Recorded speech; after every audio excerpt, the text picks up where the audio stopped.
In the quiet, dew-laden hills of the Shire, where morning light spilled softly across green meadows and the scent of tilled soil lingered in the air, life followed a rhythm as gentle as a heartbeat.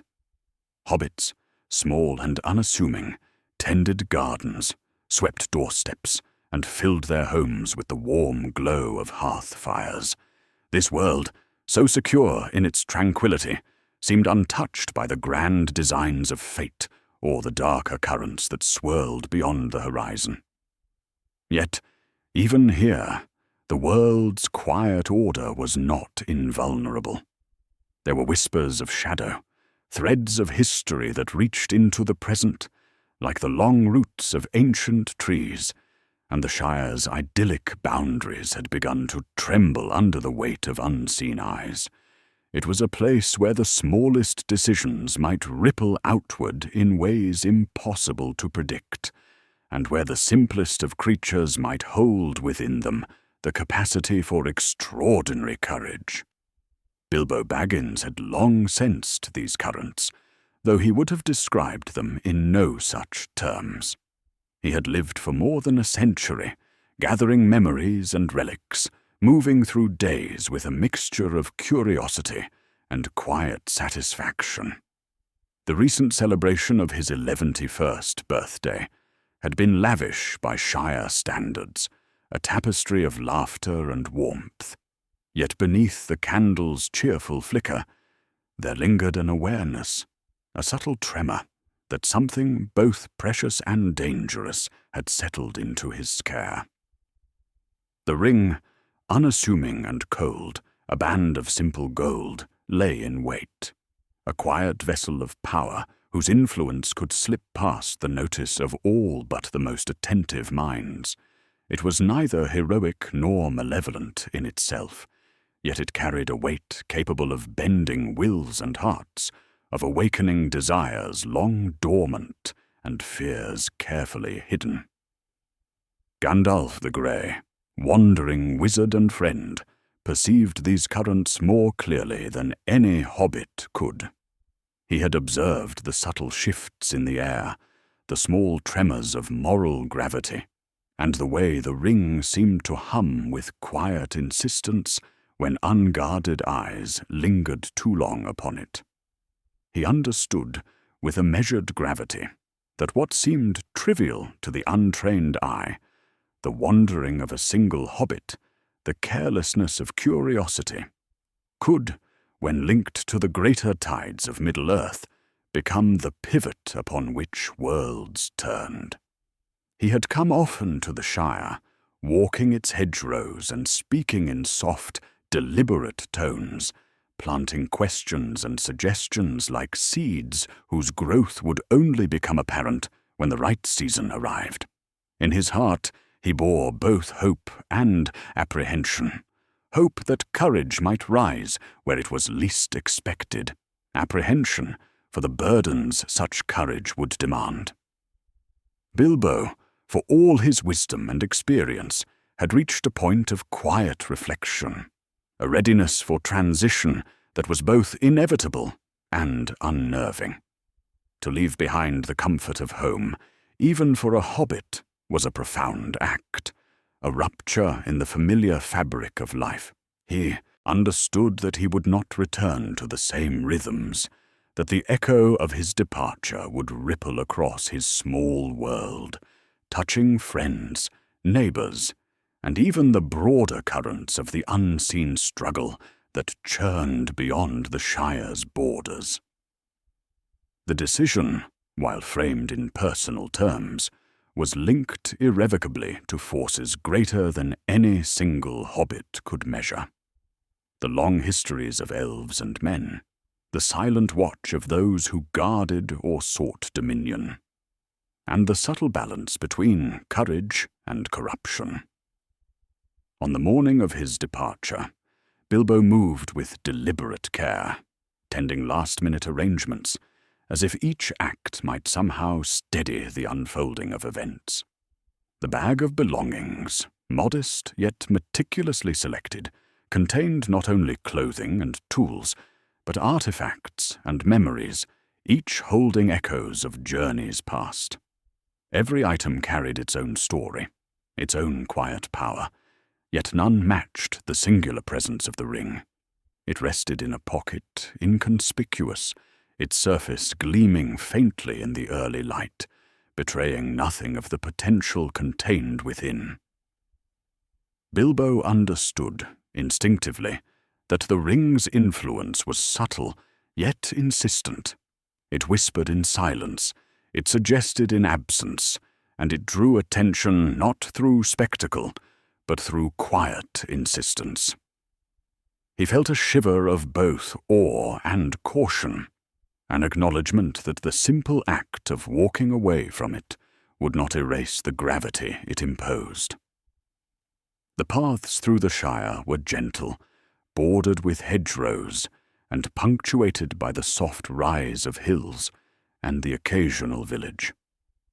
Frodo, still young in the measure of his own life, walked alongside Bilbo, with an attentiveness born of both affection and curiosity.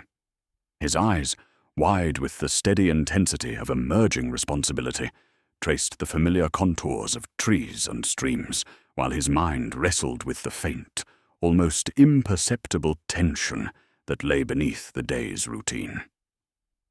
He sensed that the ordinary world was in some measure a veneer, beneath which lay currents both dangerous and vital. Even in the warmth of sunshine, Frodo felt the quiet pull of events yet to unfold, the whisper of choice and consequence that would soon demand courage beyond anything a hobbit had previously faced. Gandalf arrived as the morning reached its softest glow, the light brushing the rolling hills in pale gold and silver. His presence was calm, yet commanding, a gentle insistence that the moment demanded attention. He spoke quietly, carefully, reminding Bilbo of the importance of prudence, of the ways in which leaving one path required the embrace of another. His counsel was neither heavy-handed nor foreboding, but it carried a weight that resonated in silence, the kind of weight that a hobbit could feel even as he smiled and nodded. The wizard's eyes lingered on the ring, noting the subtle reflection of sunlight upon its surface, aware that the smallest gestures might shift outcomes in ways invisible but consequential. As Bilbo prepared to depart, the Shire itself seemed to hold its breath. Birds paused mid-song, and the morning breeze softened, carrying the faint scent of earth and growing things. The world was not yet threatened, and yet the first threads of the grand tapestry had been laid. Departure was not merely a physical movement, but a moral and metaphysical crossing, leaving comfort behind, stepping into uncertainty, and confronting the possibilities of both courage and corruption. Frodo, aware of the enormity of the moment without fully naming it, felt the simultaneous weight of anticipation and trepidation. He understood, in ways beyond words, that his life and the lives of those around him were poised on a delicate axis, sensitive to choices made in moments that might seem ordinary, but were, in truth, extraordinary. The act of parting itself was quiet, devoid of ceremony, yet imbued with significance. Bilbo stepped into the wider world, leaving familiar paths behind, the ring secured in its secret pocket, a silent companion to a journey whose full measure no hobbit could yet comprehend.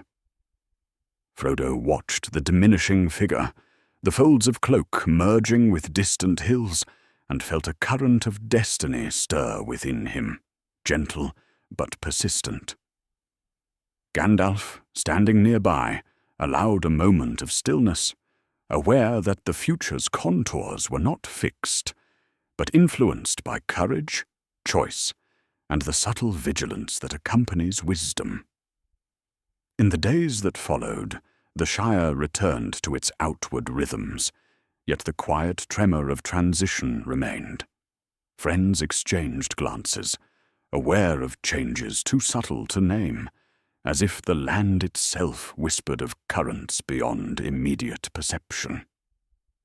Frodo's mind lingered on lessons of caution, curiosity, and compassion, and on the knowledge that small beings, when faced with profound responsibility, might shape outcomes far beyond their initial comprehension. The path ahead would demand vigilance, loyalty, and a clarity of purpose, each act a small yet meaningful pivot in a world whose balance rested on countless invisible threads. Even now, as shadows lengthened across hedgerows, and the first stars appeared faintly in a sky of indigo and silver, the ring's quiet presence lingered, a reminder that power often resides in forms both subtle and insistent. The Shire, in its gentle beauty, remained a crucible for courage yet to be tested, and Frodo, unaware of the full magnitude of what lay ahead, sensed that his steps into uncertainty would soon mark the beginning of a journey both perilous and extraordinary. The smallest heart, guided by loyalty and awareness, could carry a weight that altered the course of the world, and within the stillness of the Shire, the first movements of that weight had begun. Thus began the quiet unraveling of ordinary life, the deliberate crossing of thresholds that no hobbit had anticipated, yet which would define the fate of Middle-earth. Paths, once familiar, would become avenues of discovery and trial. Shadows, long distant, would edge closer, and the smallest of hearts would come to bear burdens unimaginable, shaping a legacy that would endure far beyond the rolling hills and warm hearths of home. Frodo's steps, steady yet contemplative, marked the beginning of a story of courage, temptation, and the subtle triumphs that emerge in silence and resilience. The journey had begun, and the Shire, in all its gentle tranquility, held its breath. The Shire, in the quiet hours after Bilbo's departure, seemed both unchanged and subtly altered. Dew clung to leaves, the hedgerows framed familiar paths, and the soft chatter of morning birds resumed, yet an imperceptible tension hung in the air, like a chord waiting to resolve. Frodo, carrying the weight of new responsibility alongside his small pack, walked the roads that had been familiar since childhood, noticing the minute details with a clarity sharpened by absence. Every curve of the path, every swing of a gate, seemed to hold significance now, as if the very land were a witness to the unfolding of destiny. The comfort of home had not vanished, but it was transformed, edged with uncertainty, and tempered by the awareness that each step carried consequence. Samwise Gamgee, ever faithful, followed closely, his hands occasionally brushing the brim of his hat or adjusting the strap of his own pack. He had accepted the role of companion with quiet determination, aware that his presence would be both a shield and a moral anchor for Frodo. In his mind, the notion of adventure was filtered through the lens of loyalty, practicality, and the soft apprehension that comes when the familiar gives way to the unknown. He noticed the subtle signals of the land, the shifting color of a leaf, the dampness of a path that might indicate hidden bogs, the occasional rustle that could mean nothing, or much. In these small observations, he was learning the mechanics of vigilance, the first lessons in the ways the world could exert pressure on those who traveled unprotected by walls or hearths. Their departure from the familiar Shire homes required a delicate navigation of both landscape and social expectation. Friends and neighbors offered farewells that carried smiles, but also the tremor of unspoken concern. Conversations lingered on mundane matters, but there was a quiet awareness beneath the words, a recognition that Frodo's path was not merely a walk into the wider world, but an entry into realms where power and danger intertwined.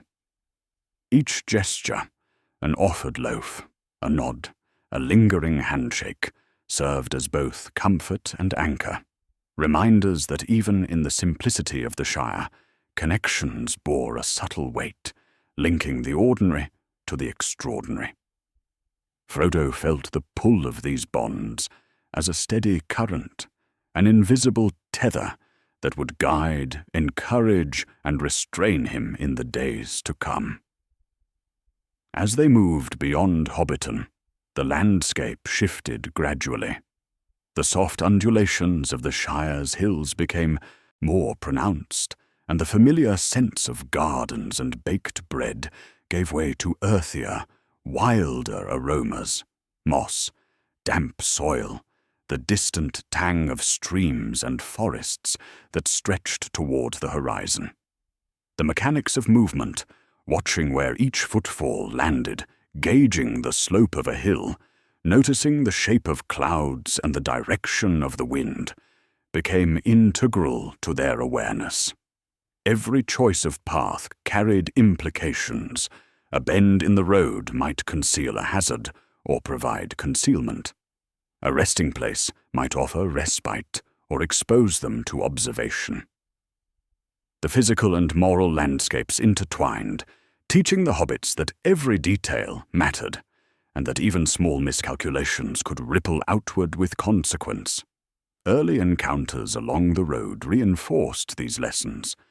Shadows among the trees hinted at distant observers, movements that were almost imperceptible, yet deeply unsettling.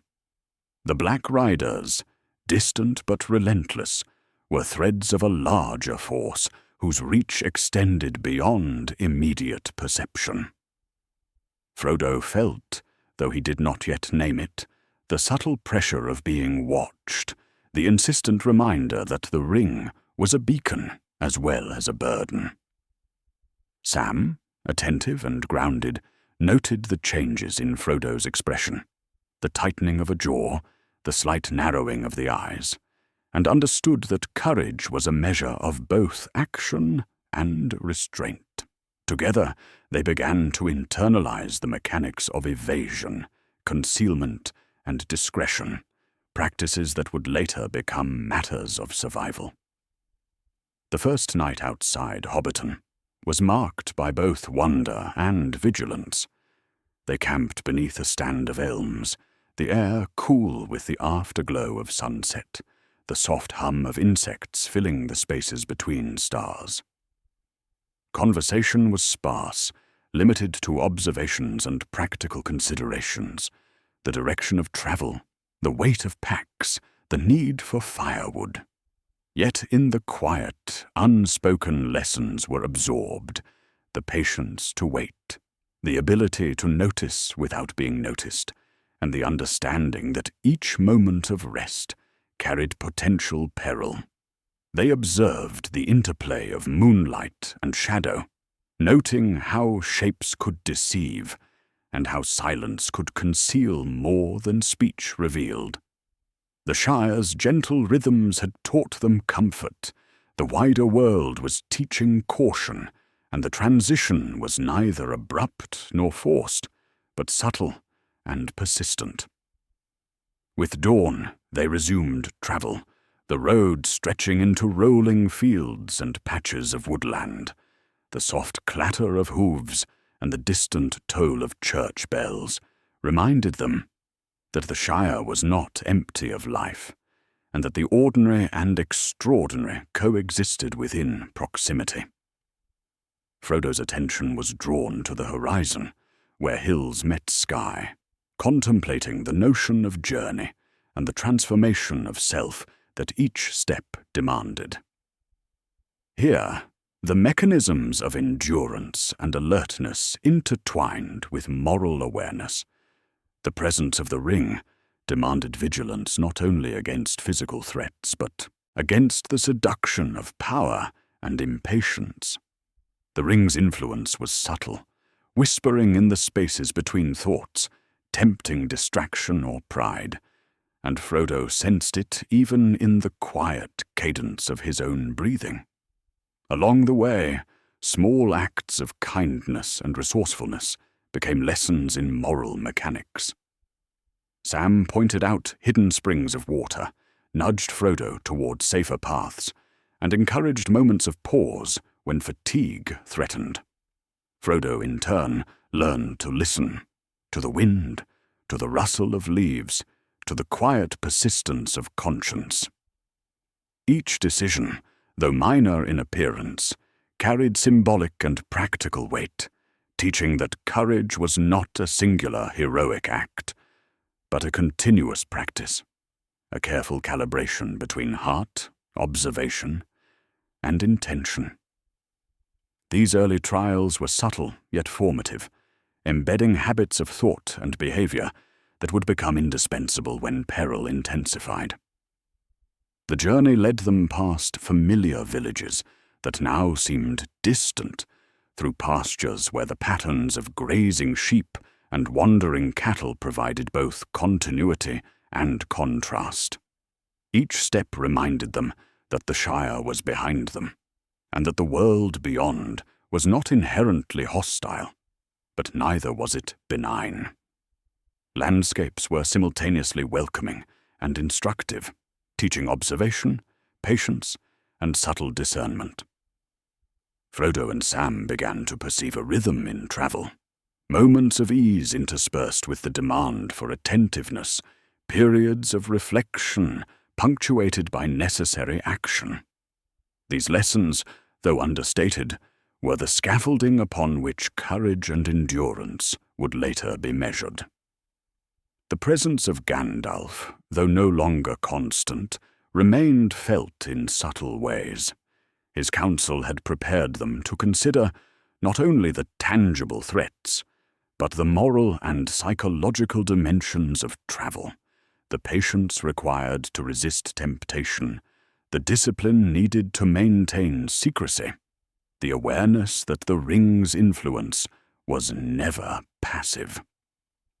Frodo recalled the wizard's words, the cadence of warnings and suggestions that were both literal and symbolic, and understood that guidance often arrived in forms less immediate than a spoken instruction, through observation, intuition, and reflection.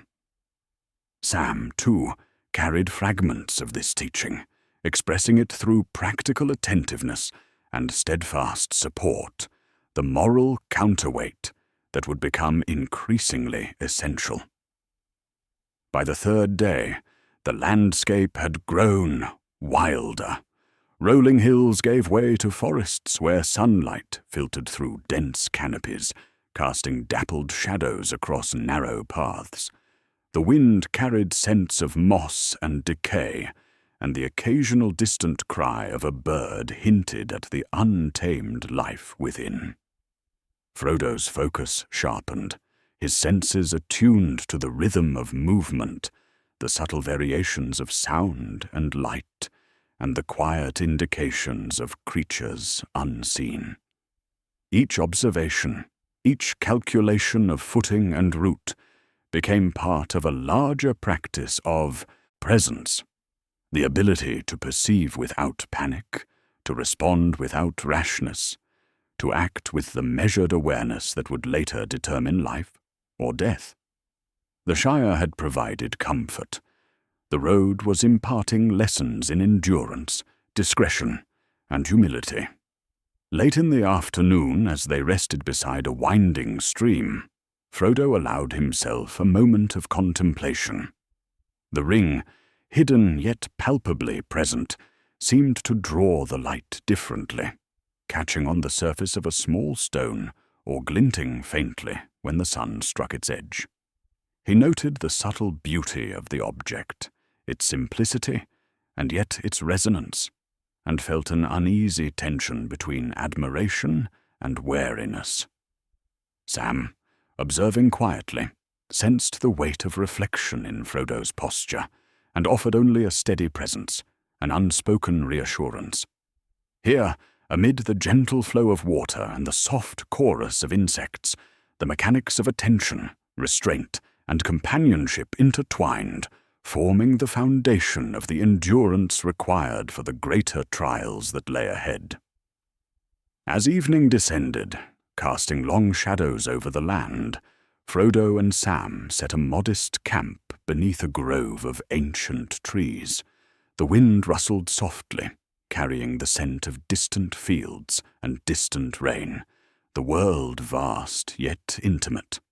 They shared a simple meal, the act of breaking bread suffused with the quiet awareness that in each step forward carried consequence. Thoughts turned naturally to the unknown, the Black Rider's pursuit, the distant whispers of shadow, and the moral weight of the ring. Even in these moments of reflection, the future was not yet fully realized, yet the currents of choice, consequence, and courage were already flowing, shaping both landscape and heart. Night fell, deep and calm, and the stars began their slow traversal across the sky. Frodo lay awake for a time, noting the patterns of constellations he had long known, now imbued with a subtle resonance of portent. Sam, nearby, drifted into sleep with a quiet attentiveness that seemed almost protective, an instinctive acknowledgement of the responsibility he bore. The Shire was distant, yet not forgotten. The familiar rhythms of hearth and friendship remained embedded within memory, forming an invisible compass for the journey ahead. Each heartbeat, each inhalation, was a small act of presence, a rehearsal for the endurance, vigilance, and moral clarity that the path beyond Hobbiton demanded.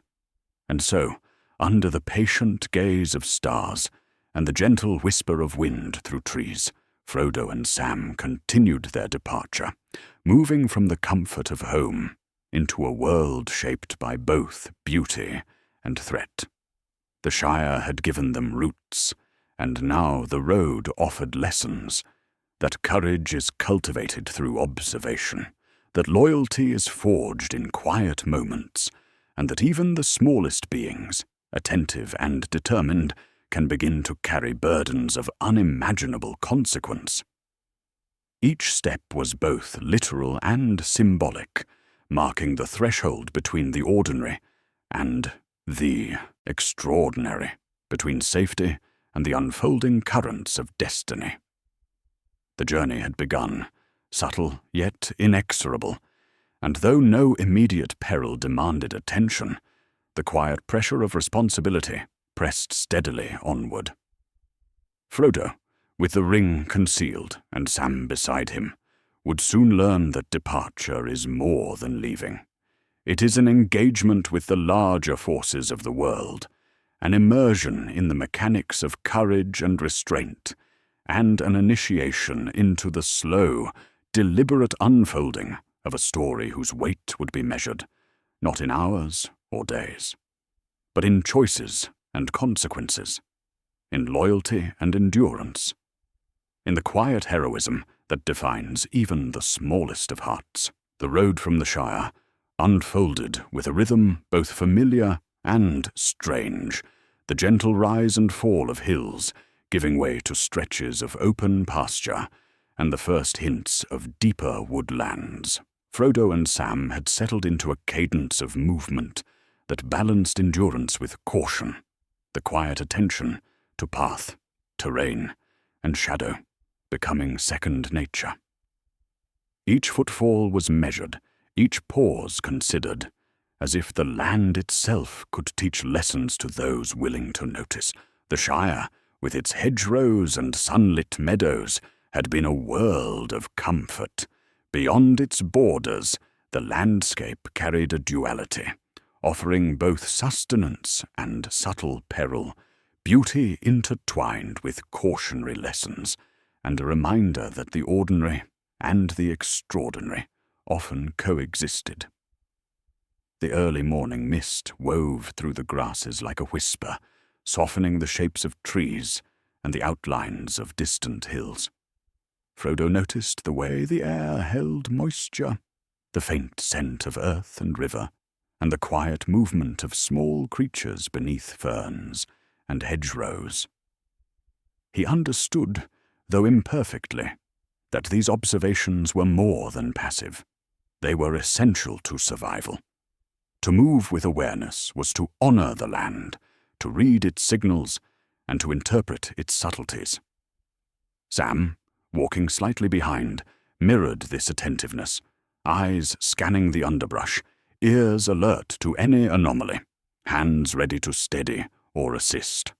Their partnership was forming, not merely from habit, but from a shared understanding of interdependence, a practical and moral alignment that would be vital in the days to come.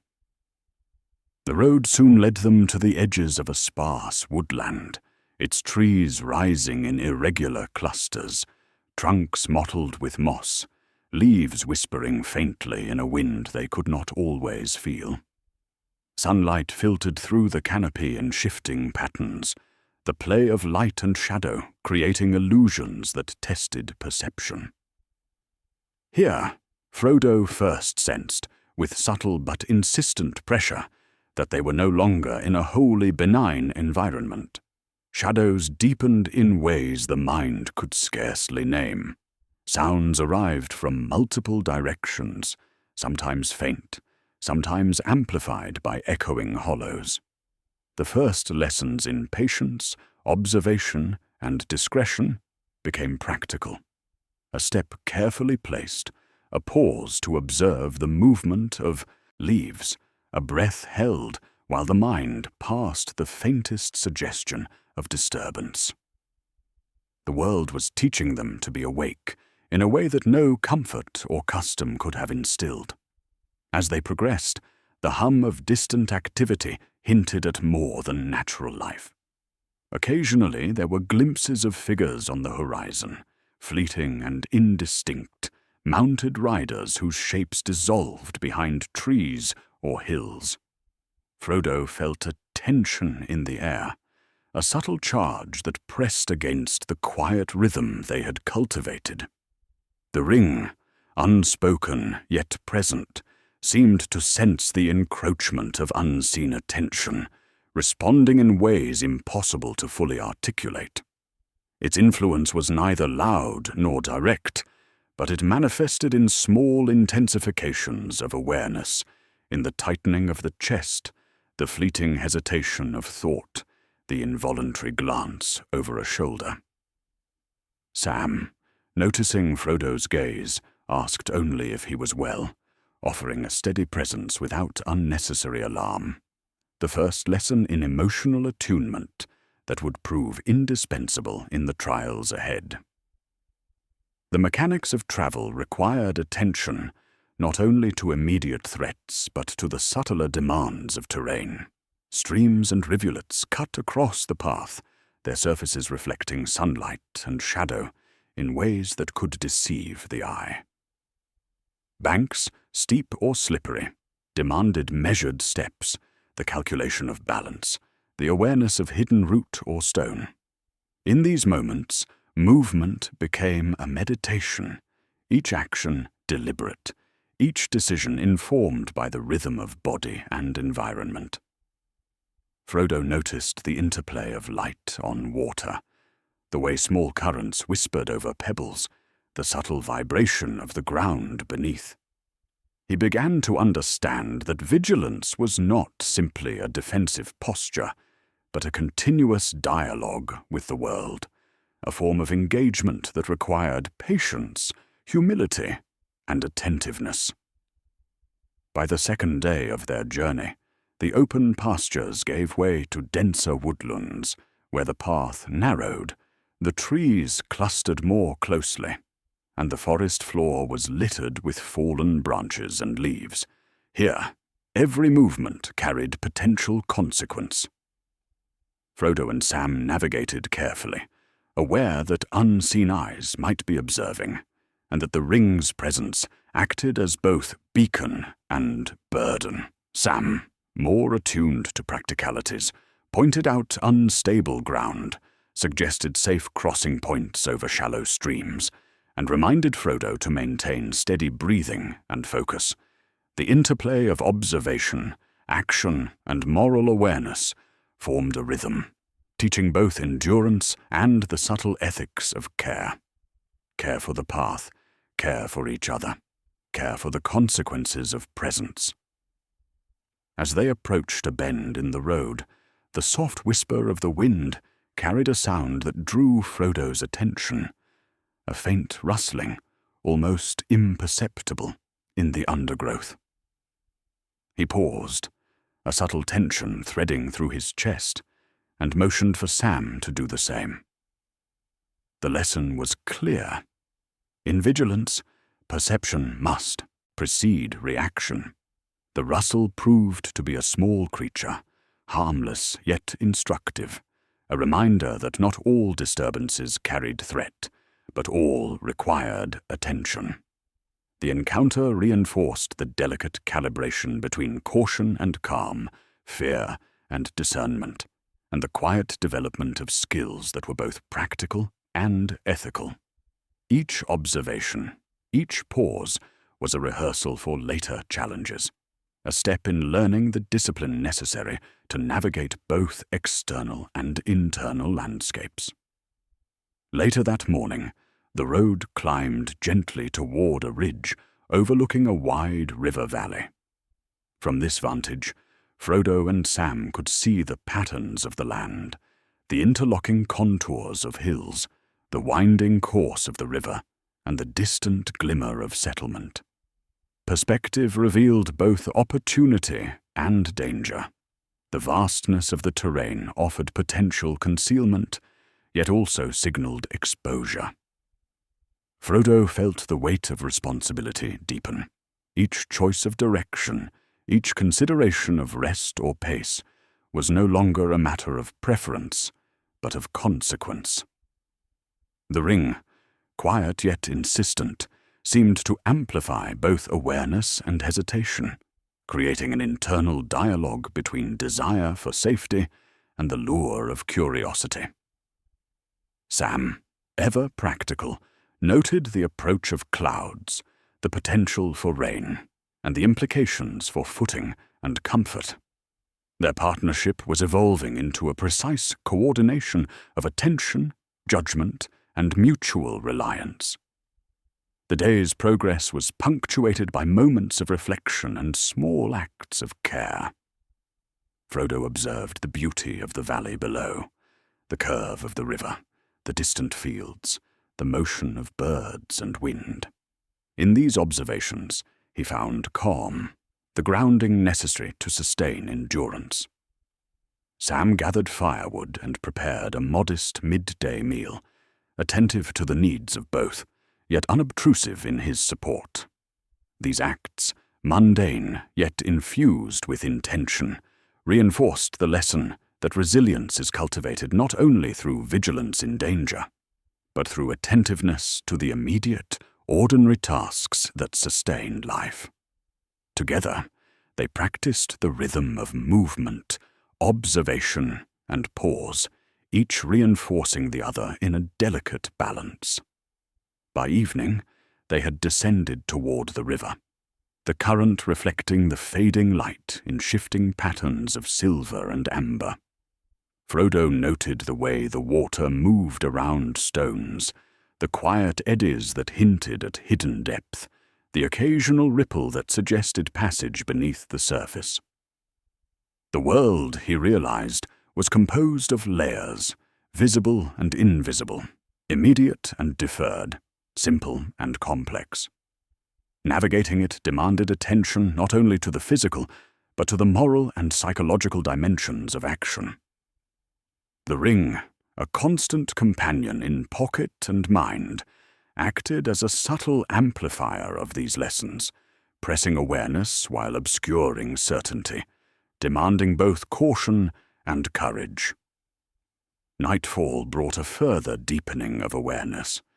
They set camp near the riverbank, choosing a secluded spot beneath a small copse of trees. The sound of water moving over stones was steady and hypnotic, a counterpoint to the occasional rustle of nocturnal creatures. Frodo and Sam moved with deliberate quiet, arranging their modest supplies, tending a small fire, and sharing a simple meal.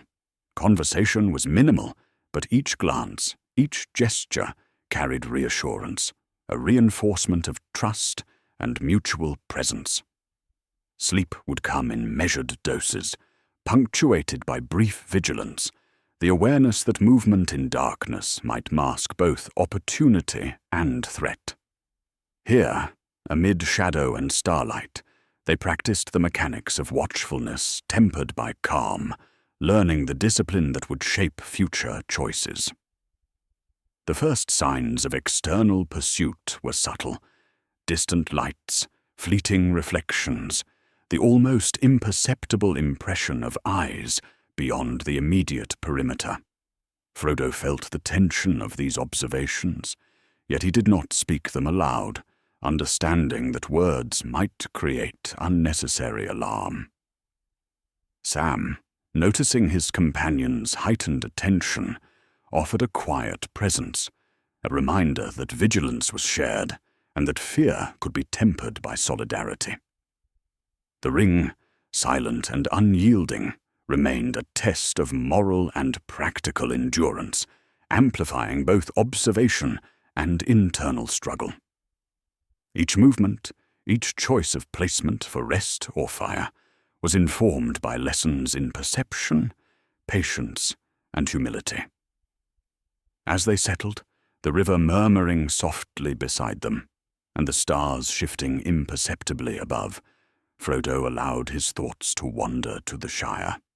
The comfort of hearth and neighbour, the warmth of familiar paths, and the gentle laughter of friends felt distant yet enduring, embedded in memory as both anchor and guide.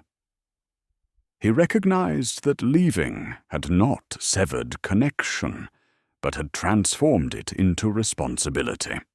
Responsibility not only for the path they traveled, but for the choices they would make along it. Sam's quiet presence reinforced this understanding, the rhythm of their partnership shaping an evolving moral and practical framework for endurance. Through the long hours of night, the lessons of the road continued. Every whisper of wind, every movement of shadow, every glimmer of starlight was part of a broader education in awareness, restraint, and the interplay between courage and reflection. The Shire's gentle rhythms had provided safety and simplicity. The journey beyond its borders demanded engagement with complexity, attentiveness to consequence, and an evolving understanding of self and companion.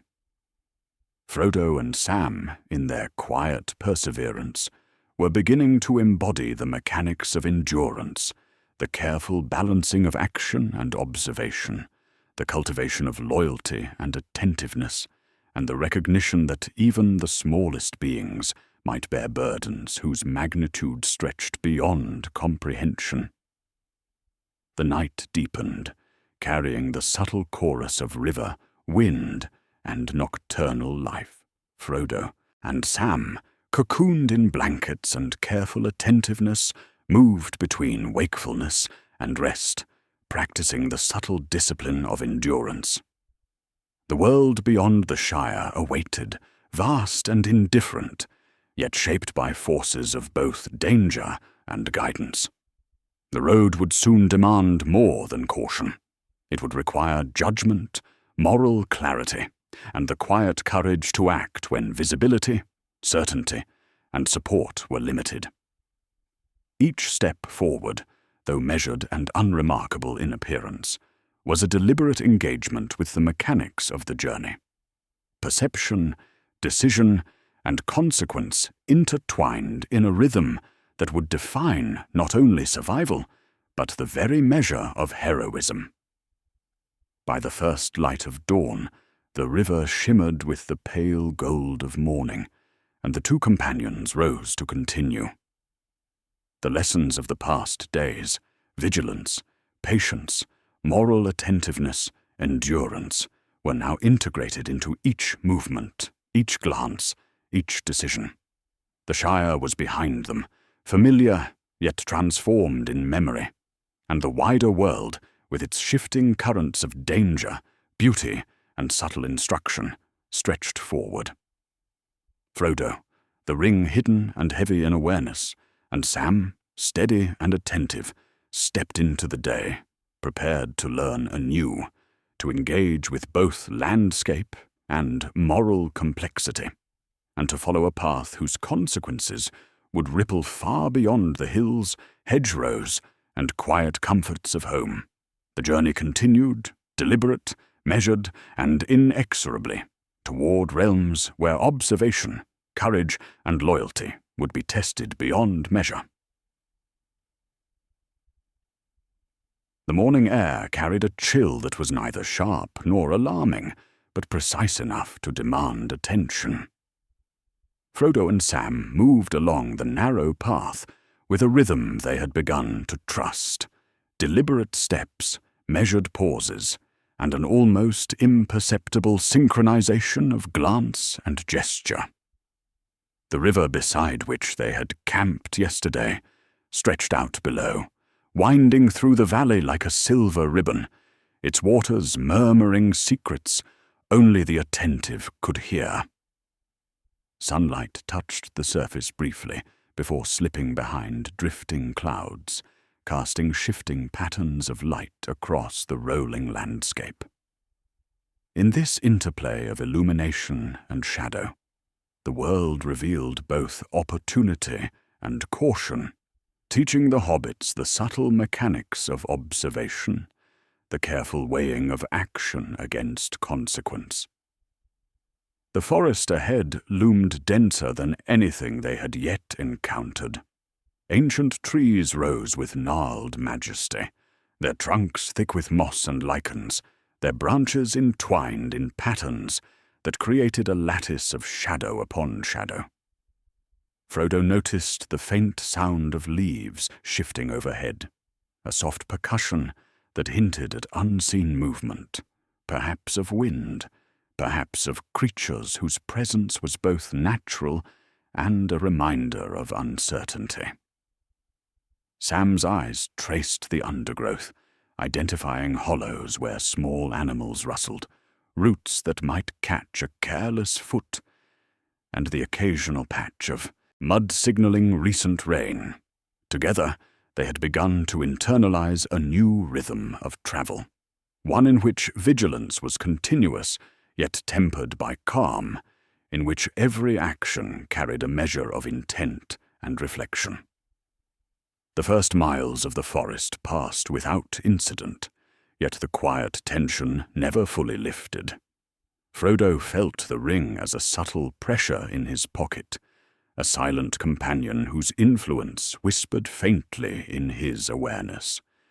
It was not a call to action, but a gentle insistence, a soft amplification of uncertainty that threaded through thought and perception.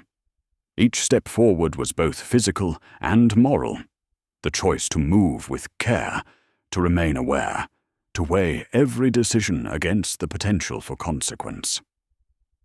Sam, though less attuned to metaphysical nuances, noticed the patterns in Frodo's behavior, the slight hesitation, the narrowing of eyes, the careful placement of feet, and offered support without intrusion, a steady presence that acted as counterweight to both anxiety and distraction. Midday arrived as the canopy thickened, filtering light to a muted green glow. Shadows lengthened and the air grew cooler, the scent of damp earth and decaying leaves filling the lungs with every inhalation. Frodo paused, leaning on his walking stick, and listened. The forest was alive with subtle sounds, the distant snap of a branch, the rustle of leaves, the soft babble of a hidden stream. Each sound was a clue, a signal demanding attention, a test of the skills they were cultivating. The mechanics of survival, Frodo realized, were as much about perception as they were about action, as much about patience as about courage. Sam knelt to adjust a strap on his pack, eyes alert, hands steady, embodying the practice of preparation as a quiet, persistent virtue. The path bent unexpectedly, revealing a clearing that seemed to exist outside the rhythm of the forest. Light poured in from above, touching a small copse of wildflowers and illuminating the intricate network of roots beneath a fallen tree. Frodo stepped into the clearing cautiously, noting how the light revealed both beauty and vulnerability. The very openness that allowed sunlight to touch the ground also exposed them to potential observation. The mechanics of safety were subtle: choice of placement, orientation of body, awareness of entry and exit points, and the moral responsibility of moving without causing unnecessary disturbance. Sam followed closely, his own attention attuned to these variables, offering silent support as they considered the implications of resting or proceeding through the clearing. While pausing to drink from a small spring, Frodo's mind drifted briefly to Gandalf's counsel. The wisdom embedded in words, both spoken and implied, the insistence on awareness, preparation, and moral attention. He reflected on the importance of restraint, the need to resist both the visible temptations and the subtler calls of curiosity and impatience. The ring, always present, acted as a reminder of these lessons, a subtle amplifier of both perception and hesitation. Frodo's understood, even if only partially, that the journey was not a test of mere endurance, but of the continuous negotiation between desire, caution, and ethical discernment.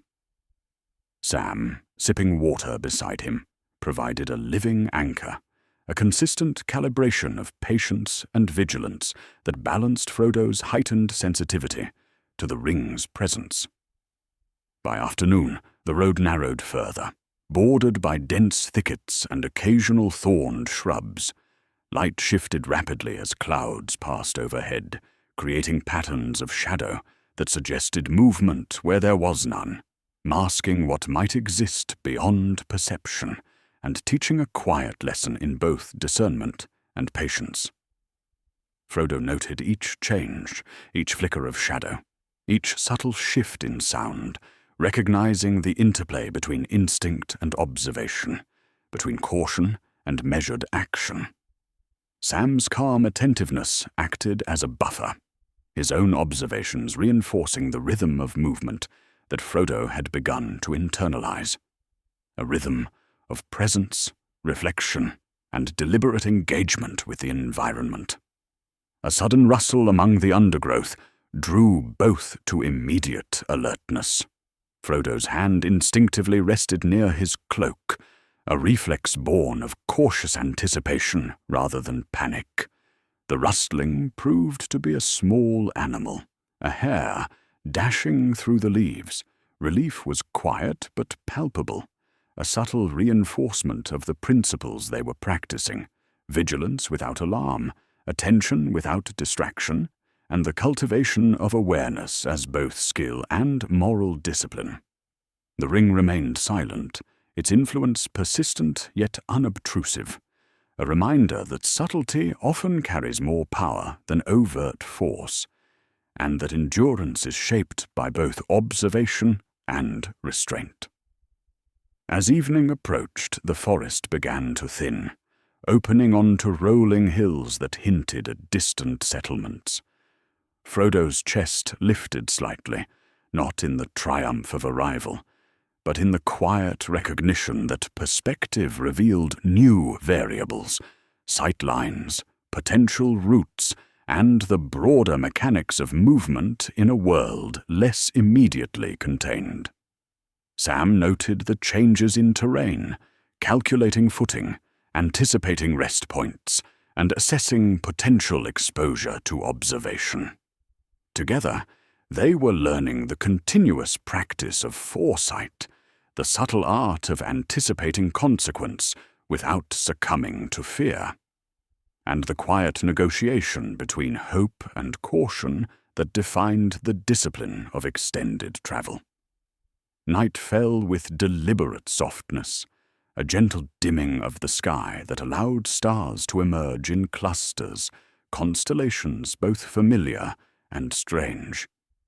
The first distant sounds of nocturnal life carried through the thinning trees, the call of owls, the rustle of small mammals, the distant croak of frogs near a hidden pond. Frodo and Sam set camp in a secluded hollow, arranging blankets and preparing a modest fire, whose glow would provide comfort without drawing attention.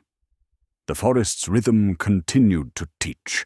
Every sound, every shift of air, every subtle reflection of moonlight offered information, demanding attention and reflection. The mechanics of awareness were intertwined with moral vigilance, the understanding that each action, even resting, carried potential consequence. Frodo's thoughts turned to the Shire, to the familiar patterns of home, now distant and transformed in memory. Departure had not erased connection. It had redefined it as responsibility, moral and practical. The ring, resting against his hip, acted as a quiet teacher, its weight both literal and symbolic, guiding perception and attention while testing the limits of patience and restraint. Sam's presence provided balance, a constant calibration of focus, courage, and ethical awareness. Together, they had begun to form a shared rhythm, a subtle synchronization of observation, decision, and care that would define the mechanics of endurance in the days to come. The night deepened, stars shifting imperceptibly across the sky, the fire casting soft, wavering light. Frodo lay awake for a time, listening to the subtle symphony of the forest, the river, and the nocturnal creatures whose presence was felt more than seen. The lessons of the road, observation, patience, moral attentiveness, endurance, were now deeply embedded in each breath, each subtle movement, each deliberate pause. The Shire had provided comfort and simplicity. The world beyond demanded engagement, moral clarity, and an evolving understanding of self and companion. The quiet discipline of the night reinforced the rhythm they had begun to cultivate. Measured awareness, tempered vigilance, and the deliberate integration of experience into habit. By the first light of dawn, the hollow was bathed in pale gold, and the soft chorus of morning life began anew. Frodo and Sam rose, preparing to move forward with the measured cadence that had become second nature. The lessons of the forest, vigilance without panic, observation with reflection, moral discernment alongside practical awareness, were now embodied in each step. The road ahead promised both challenge and instruction, the mechanics of survival intertwined with the subtle cultivation of courage, loyalty, and patience. The ring, silent and persistent, remained a teacher as much as a burden, guiding perception, testing restraint, and shaping the moral and practical framework necessary for the trials yet to come. The journey continued, deliberate, measured, and inexorably forward, each step a quiet engagement with the world's mechanics, observation, judgment, and consequence interwoven in a rhythm that defined both survival and emerging heroism.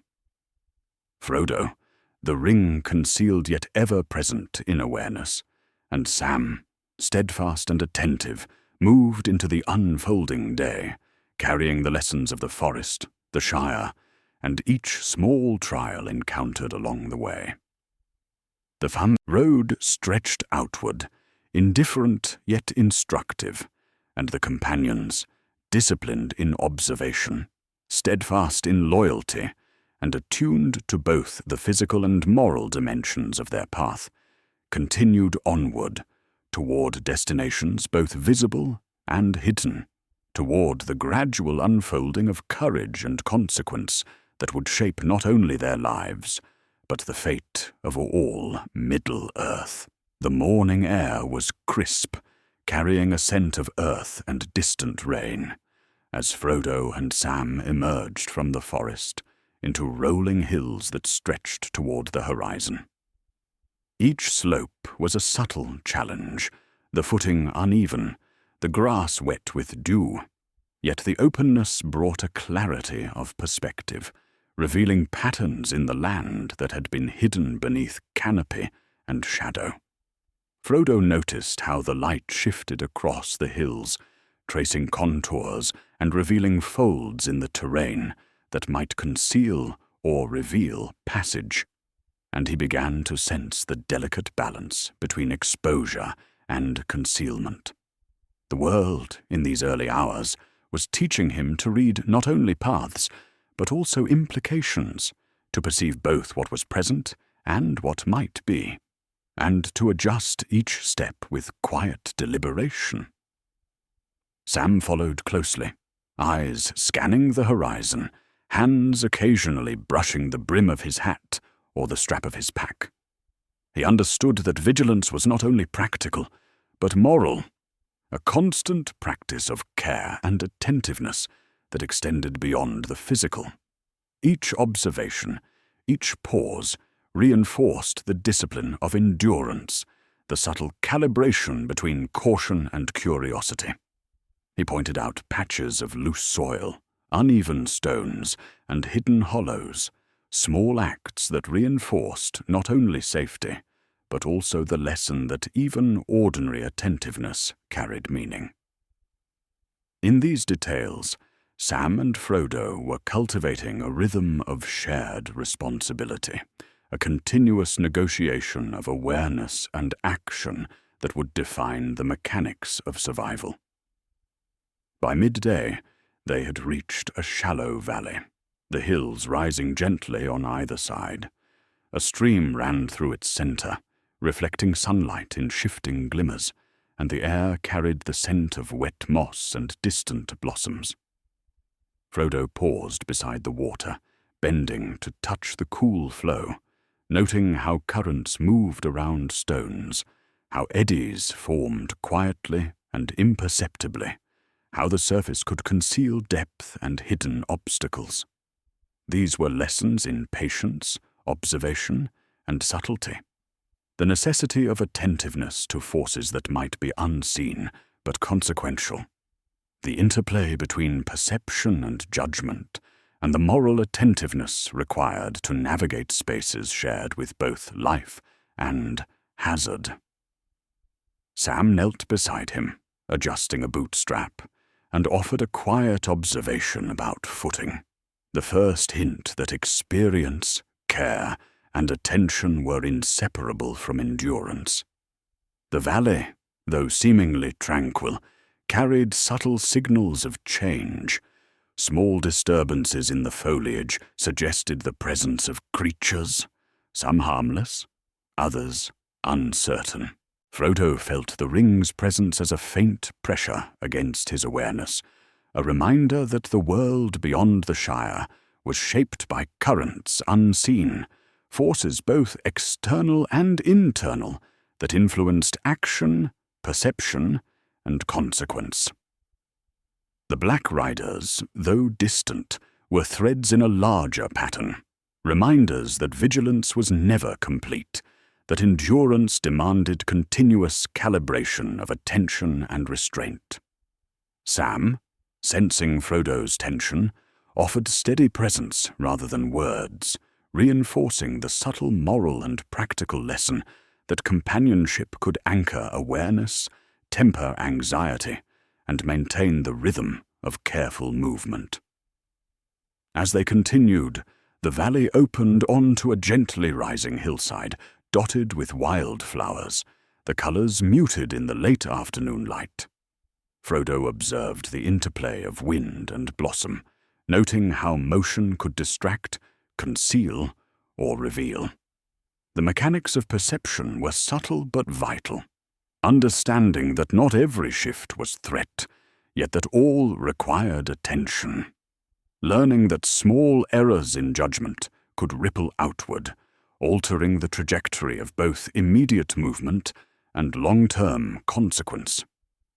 Sam, ever practical, adjusted the placement of their packs, checked the condition of supplies, and reminded Frodo to rest briefly, emphasizing the importance of sustaining body alongside vigilance. Their partnership, quiet and continuous, was a calibration of both moral and practical attentiveness. The wind began to carry distant, faint noises, sounds not immediately identifiable, layered in a way that suggested both natural and deliberate origin. Frodo slowed, ears straining, eyes scanning patterns of movement in grass and foliage. The ring, resting lightly against his hip, seemed to respond subtly to the presence of unseen attention, its influence quiet yet perceptible. Sam, noting Frodo's alertness, adjusted his own pace, crouching slightly to observe, hands ready for immediate support. Together, they moved through the hillside, with a rhythm of caution and observation, each step a deliberate engagement with the mechanics of environment, perception, and moral discipline. By evening, they reached a copse of trees offering partial concealment, the air thick with the scent of wet soil and distant rain. They paused, choosing a modest clearing to rest, mindful of visibility and approach. Frodo laid out a small blanket, and Sam began to gather firewood, selecting branches that were dry enough to burn, but not so prominent as to draw attention. The ritual of preparation, seemingly mundane, was rich with instruction. The cultivation of patience, the reinforcement of observation, the subtle engagement of foresight and moral attentiveness. Frodo observed Sam's methodical actions and recognized that endurance was as much about preparation as it was about immediate response, that moral care intertwined with practical care in sustaining both life and purpose. Night fell gradually, stars appearing through shifting clouds, casting a pale, soft light over the landscape. Frodo and Sam settled beside their small fire, the warmth a contrast to the cool night air. Silence, punctuated by distant sounds of nocturnal life, became a teacher in itself. The gentle rustle of leaves, the whisper of wind through branches, the distant call of an owl, all reinforcing the mechanics of observation, patience, and measured response. The ring remained a quiet presence, its weight both literal and symbolic, shaping awareness and moral calibration. Frodo understood that the journey was not a test of immediate heroism, but of enduring attentiveness, restraint, and reflection over time. The first signs of pursuit were subtle, distant lights, fleeting shadows, impressions that suggested observation without immediate engagement. Frodo felt tension thread through his chest, yet restraint guided action.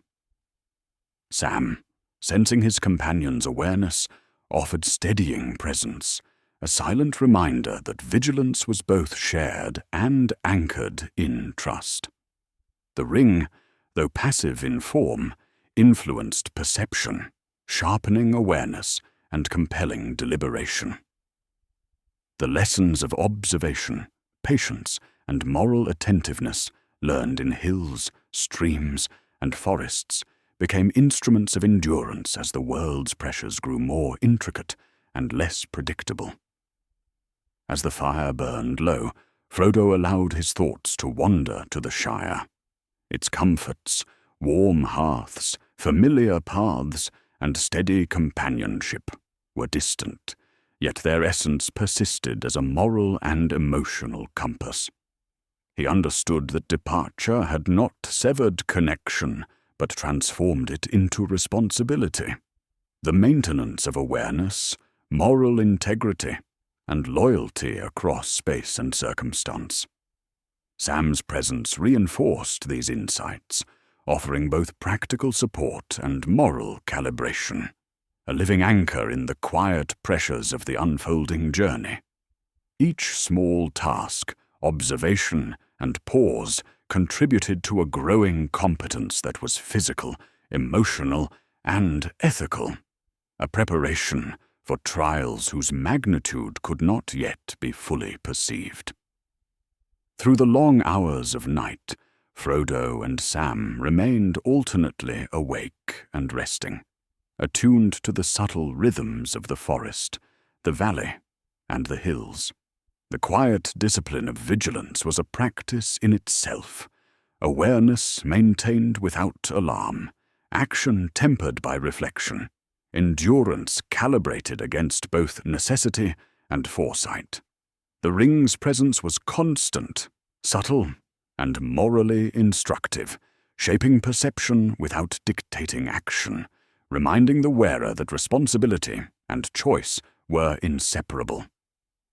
Sam, embodying the principle of steady companionship, reinforced the mechanics of endurance, practical care, attentive observation, and unwavering loyalty, each as essential as the other in sustaining both life and purpose. By dawn, the first pale light illuminated the valley once more.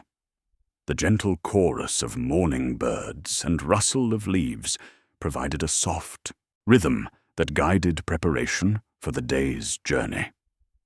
Frodo and Sam rose with deliberate attentiveness, adjusting packs, checking supplies, and scanning the landscape for shifts in terrain, light, or potential observation. The mechanics of movement, perception, and moral attentiveness, honed over previous days, were now seamlessly integrated into each action. Even in this quiet, repetitive practice, lessons of endurance, vigilance, and companionship deepened, embedding both in habit and reflection. The road ahead rose gradually toward distant ridges, and with each step, Frodo felt the layering of experience and instruction, observation attuned to environment, judgment informed by consequence, patience calibrated to both immediate and future needs. Sam maintained a steady pace, eyes scanning for obstacles and opportunities, hands ready to support or guide. Their partnership, now a rhythm of mutual attentiveness, combined physical and moral awareness in a continuous negotiation of action and restraint. The ring's silent influence threaded through each choice, each step, shaping perception while testing the capacity for deliberate decision, the ability to balance desire with responsibility. By midday, the hills gave way to a series of terraces, broken by streams and rocky outcrops. The terrain required careful attention. Footing could be deceptive. Reflections from water could obscure depth. Shadows could conceal hollows or passageways. Frodo moved deliberately, observing and recalibrating with each step. Sam offered subtle reminders, a word, a gesture, a small adjustment, reinforcing the lesson that endurance is cultivated through attentiveness, foresight, and continuous moral engagement. The ring remained quiet, yet insistent, a reminder that the smallest decisions carry consequence, and that perception, patience, and moral clarity are inseparable in the practice of endurance. As afternoon waned, the companions reached a vantage point overlooking a distant settlement, its structures glinting faintly in shifting light. Frodo paused, absorbing the perspective, noting patterns of settlement, terrain, and potential movement.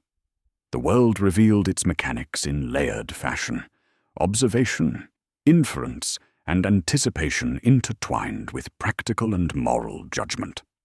Sam's steady presence provided both support and reassurance, reinforcing the rhythm of attentiveness, care, and shared endurance. The ring, unspoken but ever-present, continued to shape perception and choice, reminding that vigilance is as much moral as practical, and that each step forward carries both consequence and instruction. As evening approached, the companions selected a sheltered spot among rocks and low shrubs for rest. The air cooled, carrying scents of earth, grass, and distant blossoms, while shadows lengthened in the fading light. Frodo and Sam moved with deliberate care, arranging firewood and blankets, mindful of visibility and the subtle rhythms of environment. Lessons of the day: attentiveness, moral calibration, endurance, and shared responsibility were embodied in each gesture, each decision, each measured action.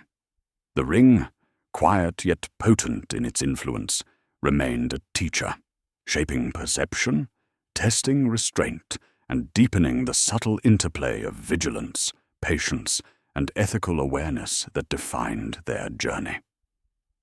Night settled with calm insistence, stars emerging through drifting clouds, and the distant sounds of nocturnal life weaving a tapestry of sound and presence.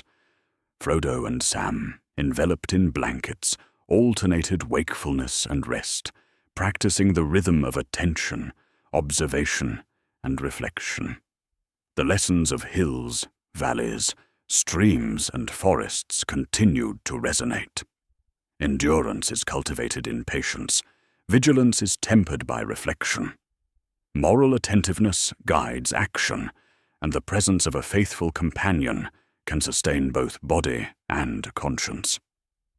The journey, deliberate and measured, continued into the night, each step a quiet engagement with the world, the self, and the unfolding currents of consequence, observation, and courage. Dawn arrived softly. The pale light diffused through a veil of mist that hovered above the hills, lending a muted clarity to the contours of the landscape. Frodo and Sam rose from their makeshift camp, with the practiced precision of those who had begun to understand the intimate relationship between movement, perception, and consequence. The air was cool, carrying the scent of damp earth and distant wildflowers, a quiet reminder that even in unfamiliar and challenging terrain, the world offered sustenance and instruction. Each step forward was measured, the terrain read with attentive eyes, and the rhythm of breath and motion synchronized between them, as though they shared a single pulse. The road ahead descended into a shallow valley, bordered by low ridges, where the mist clung to grass and stone, softening shapes and blurring boundaries. Frodo observed the subtle play of light on the wet blades, the shimmer of dew, and the whisper of wind through hidden hollows, understanding that perception itself was an instrument of survival. Sam followed, eyes constantly scanning for obstacles or disturbances, hands ready to assist at a moment's notice. Their journey had begun to teach the mechanics of vigilance, how to interpret the small cues of environment, how to weigh risk against necessity, and how to maintain endurance through sustained awareness and measured action. The valley, seemingly gentle and quiet, carried its own lessons in patience, humility, and restraint. A stream cut across their path, its water shallow but swift, tumbling over smooth stones with a rhythm that demanded attention.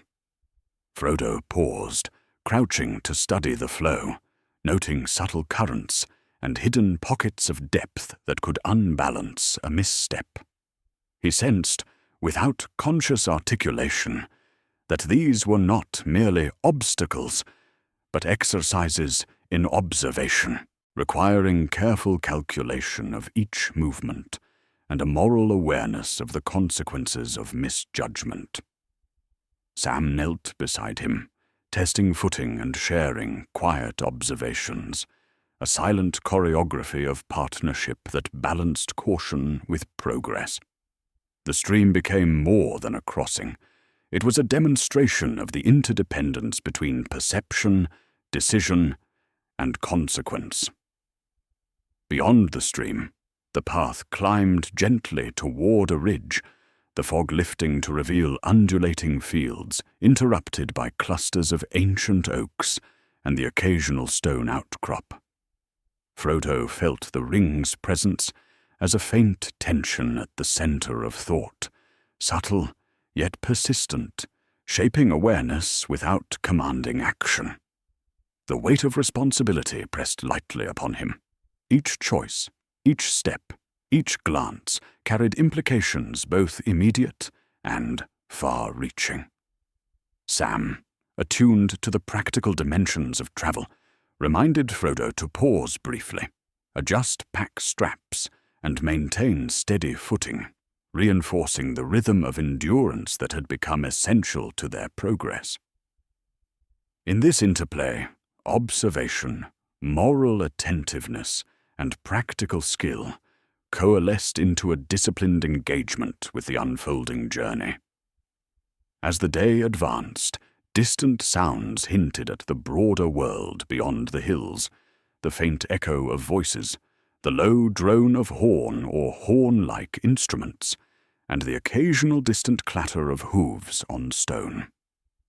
Frodo and Sam remained alert, yet calm, understanding that awareness was not merely defensive, but a means of engaging ethically with a world whose forces were both visible and hidden. The mechanics of vigilance were subtle.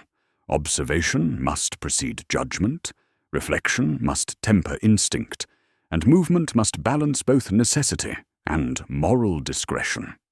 The ring, passive yet insistent, amplified perception while testing restraint, reinforcing lessons of patience and the careful negotiation between desire and responsibility.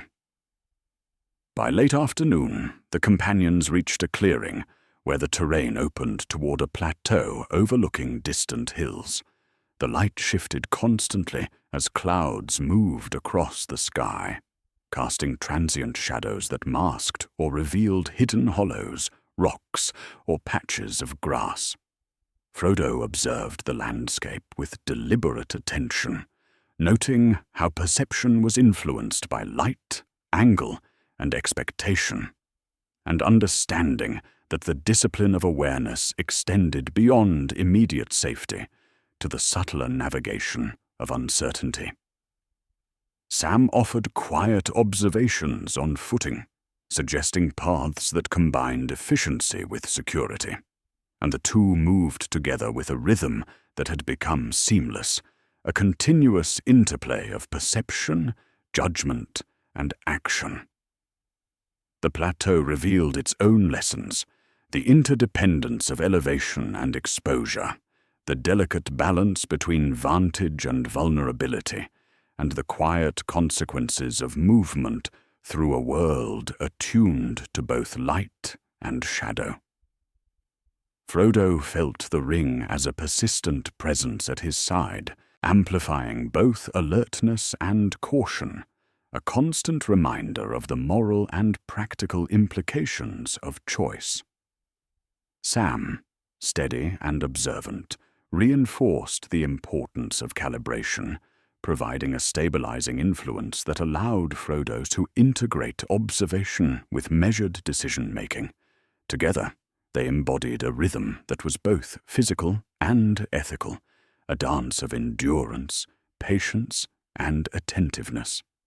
The wind began to shift, carrying with it scents of distant fire, smoke, and unidentifiable disturbance. Frodo paused, scanning the horizon for clues, noting patterns of movement in the trees, the flight of birds, and the subtle irregularities in terrain that hinted at hidden activity. Sam mirrored his attention, maintaining a low profile while observing, hands poised for immediate action if necessary.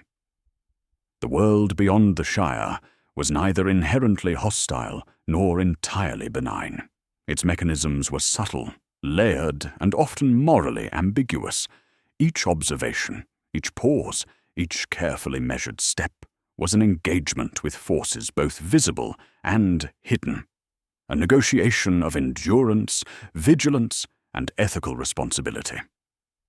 By evening, they descended into a narrow ravine, the walls rising steeply on either side, shadows lengthening as the sun dipped toward the horizon. Frodo noted the subtle cues of the terrain: loose stones, faint animal tracks, patches of damp earth, and the shifting patterns of light that suggested both concealment and exposure. Sam followed with quiet attention, adjusting packs, suggesting careful foot placement, and maintaining a presence that reinforced both physical safety and moral reassurance. The mechanics of movement through confined spaces required precise coordination, sustained perception, and a continuous awareness of both self and companion. The ring, resting lightly against Frodo's hip, subtly influenced perception, amplifying both caution and attentiveness. They made camp in a small hollow, sheltered from wind and largely concealed from view, arranging blankets and collecting firewood with methodical care. The ritual of preparation was itself an exercise in attentiveness, selection of dry branches, assessment of visibility, and arrangement of supplies to maintain both efficiency and discretion. Frodo reflected quietly on the discipline the journey demanded: observation, moral discernment, patience, and endurance intertwined with practical attentiveness. The ring remained a silent teacher, guiding awareness, testing restraint, and reinforcing the subtle balance between desire and responsibility, courage and caution, observation and action. Night deepened gradually, stars emerging through drifting clouds, their light faint yet perceptible, casting soft shadows across the hollow. Frodo and Sam alternated wakefulness and rest, maintaining a rhythm of vigilance that was deliberate yet unobtrusive, a practice of endurance refined over the preceding days. The forest beyond whispered faintly, carrying sounds of movement, breath, and life, each signal interpreted and integrated into a growing understanding of environment, consequence, and ethical engagement. The ring, quiet yet insistent, acted as a measure of moral and practical calibration, shaping perception without dictating action, reminding Frodo that vigilance and responsibility were inseparable. The first signs of distant pursuit were subtle: flickers of shadow, shifting light, and faint sounds carried on the wind. Frodo sensed these with heightened attention, understanding that anticipation without alarm was essential. Sam, noting his companion's posture, offered steadying presence and quiet reassurance, reinforcing the importance of shared vigilance and ethical attentiveness. The mechanics of endurance were reinforced: observation, reflection, measured action, and partnership, all intertwined with subtle awareness of consequence, both immediate and deferred. Each choice, each step, each pause carried weight beyond the immediate, reinforcing the principle that vigilance is inseparable from moral awareness and shared responsibility. Throughout the long hours of night, Frodo lay awake at intervals, listening to the quiet chorus of nocturnal life, the rustle of small animals, the distant call of birds, the whisper of wind in the valley. Each sound was a subtle lesson, a thread in the fabric of endurance and observation, an opportunity to practice vigilance without panic, awareness without distraction.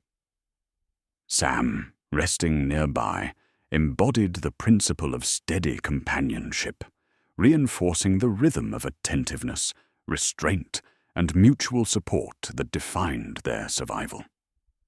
The ring remained present, a quiet, morally instructive influence, guiding perception, testing restraint, and shaping the subtle interplay of courage, patience, and attentiveness necessary for the days ahead.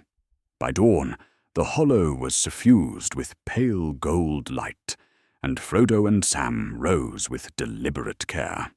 Their preparations, honed through practice, reflected the integration of observation, moral attentiveness, endurance, and practical skill. Packs were adjusted, supplies checked, and the landscape surveyed for patterns that suggested both opportunity and risk. The world beyond the Shire was vast, layered, and morally nuanced, demanding continuous engagement, reflection, and ethical calibration. Frodo, attuned to both the ring's subtle influence and the lessons of the road, and Sam, embodying steady presence and practical insight, moved forward with a rhythm that was deliberate, measured, and morally conscious. The path led upward toward a ridge, where the sun briefly illuminated the distant hills, casting both clarity and shadow. Frodo felt the layering of knowledge gained from forests, valleys, streams, and hills. Observation aligned with moral attentiveness, judgment integrated with perception, and endurance calibrated to both necessity and consequence. Sam maintained his careful watch, offering guidance and support, a steadying presence that reinforced both practical and ethical awareness. The ring, silent yet insistent, continued to shape perception, reminding Frodo that vigilance, reflection, and moral clarity were inseparable elements of the journey. By midday, the companions reached a plateau, the vista revealing distant settlements, winding roads, and the subtle interplay of light and terrain. Frodo paused to absorb the perspective, noting the patterns of movement and the implications of visibility, concealment, and observation. Sam mirrored his attention, suggesting safe paths, reinforcing rhythm, and maintaining a quiet calibration of focus and endurance. The world offered instruction at every turn, blending physical, moral, and psychological lessons into a continuous education in vigilance, patience, and responsibility. The ring, a constant yet quiet presence, amplified perception while shaping restraint, guiding both awareness and ethical judgment in subtle, inescapable ways. As the day waned, Frodo and Sam descended gradually toward a sheltered grove, preparing to rest and integrate the lessons of the day. The wind carried scents of earth, water, and distant flora, while shadows lengthened in the soft light. Every movement, every gesture, every deliberate pause reinforced the rhythm of endurance they had cultivated: observation, judgment, moral attentiveness, and partnership. The ring remained quiet, its weight and influence a continuous moral and practical teacher, guiding perception, testing restraint, and shaping the subtle interplay of courage, patience, and vigilance that would define the remainder of their journey. Night fell with gentle inevitability, the stars emerging through thin clouds, and the hollow filled with the soft symphony of nocturnal life. Frodo and Sam, alternating wakefulness and rest, maintained the rhythm of observation, moral calibration, and attentiveness that had become the core of their survival. The lessons of hills, valleys, streams, and forests were embedded in each breath, each movement, each pause, forming a continuous instruction in endurance, vigilance, and ethical presence. The journey, deliberate and measured, continued onward, each step a quiet engagement with the physical and moral mechanics of the world, preparing them for trials yet unseen and challenges yet unspoken, shaping courage, insight, and the steady discipline of heroism. Morning broke gently over the rolling hills, pale light filtering through clouds that drifted lazily across the sky, touching each contour with soft illumination. Frodo and Sam emerged from their sheltered grove with the practiced care of travelers who had learned to read the subtle rhythms of the land, aware that every movement carried consequence and every observation demanded reflection. The air was cool, scented with damp earth and distant blossoms, carrying a quiet insistence that the world required attentiveness even in its apparent serenity. Each step forward was deliberate, measured, a blend of observation, judgment, and endurance that had become second nature over the days of their journey. The path ahead wound through a series of gentle slopes and low ridges, the grass still slick with morning dew. Frodo noticed the way light shifted across the terrain, tracing subtle hollows and ridges that could either aid or impede progress. The ring rested against his hip, its presence a quiet pressure in his awareness, shaping perception and amplifying both caution and sensitivity to the surrounding environment. Sam followed closely, eyes scanning the path ahead and the periphery, hands ready to steady or assist. Together they moved with a rhythm of observation and support, a shared understanding that endurance required both physical attentiveness and moral vigilance. By mid-morning, they encountered a shallow stream, its waters clear and cold, flowing steadily over smooth stones. Frodo crouched to study the flow, noting currents and hidden pockets of depth that might unsettle a misstep. The stream offered instruction in patience and subtlety, the importance of anticipating hidden variables, the discipline of measured action, and the moral attentiveness demanded by the world's hidden forces. Sam knelt beside him, testing each step before committing to it, reinforcing the shared rhythm of vigilance and care that had become essential to their survival. Crossing the stream required more than physical dexterity. It demanded an integration of perception, judgment, and ethical attentiveness that guided both action and restraint. Beyond the stream, the landscape rose gradually into a plateau, dotted with ancient oaks and scattered boulders. Frodo observed the interplay of light and shadow across the uneven ground, aware that exposure carried both opportunity and vulnerability. The ring's influence, subtle yet persistent, threaded through his consciousness, sharpening perception while testing restraint. Sam maintained a steady presence, guiding placement and pacing, ensuring that each step was deliberate and secure. In this rhythm, the companions practiced an evolving skill set, the interdependence of observation, foresight, patience, and ethical judgment, each informing the other, forming a continuum of endurance and awareness.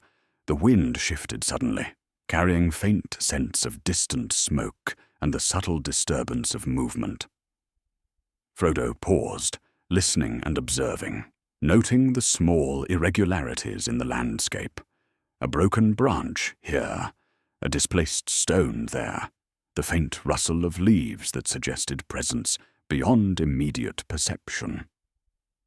Sam, attuned to both practical and environmental cues, mirrored Frodo's attentiveness, offering quiet confirmation and subtle suggestions. The world revealed itself in layers, some visible, some hinted, requiring interpretation, patience, and a continuous negotiation of judgment and consequence. The ring, ever present, heightened this awareness, demanding reflection and careful action without dictating it. By afternoon, the plateau opened toward distant hills, the light shifting as clouds moved overhead, casting fleeting patterns of shadow and illumination. Frodo noticed subtle variations in the terrain: hollows where water had gathered, patches of loose stone, and slight rises that might conceal movement. The mechanics of vigilance became a continuous practice, each observation informing movement, each step balancing caution and necessity, each pause offering space for reflection and recalibration. Sam maintained the rhythm of attentiveness, adjusting pace and offering quiet counsel, reinforcing the integration of practical care with moral and perceptual discipline. As the day wore on, they approached a narrow ravine where shadows stretched long and the wind carried a faint, almost imperceptible echo. Frodo felt the ring's subtle pressure intensify, a quiet insistence that demanded focus without fear. The terrain required precision, footing on uneven stone, attention to loose soil, awareness of shifting shadows that could conceal hollows or movement. Sam followed closely, guiding each step with quiet attention, reinforcing the rhythm of endurance and shared responsibility that had become essential. Every choice, every movement, carried weight, both immediate and deferred, teaching the subtle mechanics of vigilance, moral awareness, and ethical engagement. By evening, they found a secluded hollow among rocks and shrubs, the terrain offering both shelter and concealment. Frodo arranged a small blanket, and Sam gathered firewood, selecting branches that would provide warmth without drawing attention. The ritual of preparation, while mundane in appearance, reinforced lessons in patience, observation, and ethical attentiveness. The deliberate assessment of materials, the careful arrangement of resources, and the continuous calibration of risk against necessity. The ring, ever present yet silent, shaped perception and decision, reinforcing the subtle interplay of caution, responsibility, and endurance that defined their journey. Night fell gradually, stars emerging through thin clouds, and the hollow became a quiet classroom in observation and reflection. Frodo and Sam alternated wakefulness and rest, listening to the nocturnal rhythms of the world, the rustle of small animals, the distant call of owls, the whisper of wind through leaves. Each sound, each subtle shift in light or shadow, offered instruction in the mechanics of perception and moral vigilance. The ring, silent yet potent, acted as a continuous reminder that endurance was both physical and ethical, that observation must be paired with judgment, and that vigilance and restraint were inseparable elements of survival. The first signs of distant pursuit were subtle, flickers of shadow across the plateau, distant movements in the valley, hints of sound carried on the wind. Frodo sensed these with careful attention, noting the layering of risk and the need for measured response. Sam, attuned to both companion and environment, offered silent support and practical guidance, reinforcing the rhythm of vigilance and shared responsibility. The journey demanded continuous calibration. Each observation, each movement, each decision carried weight beyond the immediate, shaping both endurance and moral clarity. The ring's presence underscored this principle, a constant, quiet force that required attention, reflection, and ethical engagement. Throughout the night, the companions remained alternately awake and resting, maintaining the rhythm of observation, judgment, and ethical attentiveness. Frodo noted the subtle patterns of nocturnal life, integrating perception with reflection and calibrating each choice in response to both visible and hidden variables. Sam's steady presence reinforced the lessons of endurance, practical vigilance, moral attentiveness, and the quiet reassurance of partnership. The ring remained a silent teacher, guiding perception and restraint, shaping the moral and practical framework that would govern their actions in the days to come. By dawn, the hollow was bathed in soft gold light, and Frodo and Sam rose with deliberate care, preparing to continue along the winding path. Their preparations were methodical, checking supplies, adjusting packs, and scanning the surrounding terrain for patterns of exposure, concealment, and potential movement. The lessons of the plateau, the ravine, and the stream were embedded in each action. Observation, judgment, patience, endurance, and ethical attentiveness intertwined seamlessly with physical movement. The ring, resting lightly against Frodo's hip, remained a persistent yet silent presence, guiding perception while demanding reflection and restraint. The path led upward toward a ridge, the light of late morning highlighting the contours of distant hills and valleys. Frodo observed subtle shifts in terrain, the play of light and shadow, and the faint impressions of movement that suggested the presence of others, both natural and human. Sam mirrored this attentiveness, offering quiet guidance and steady presence, reinforcing the integration of observation, practical care, and moral vigilance. Each step forward was a measured engagement with both immediate and potential consequences, a calibration of perception, judgment, and ethical responsibility that had become essential to their survival. By midday, they reached a small plateau overlooking distant settlements and winding roads, the terrain revealing both opportunity and risk. Frodo paused to absorb the perspective, noting patterns of movement, visibility, and concealment. The ring, subtly insistent, influenced perception without dictating action, shaping both attention and restraint.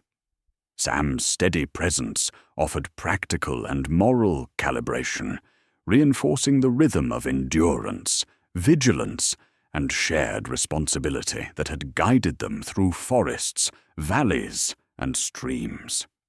The world beyond the Shire revealed its layered mechanisms: observation, judgment, ethical engagement, and deliberate movement intertwined with endurance, reflection, and courage. As afternoon waned, the companions descended gradually toward a sheltered grove, preparing for another night of rest.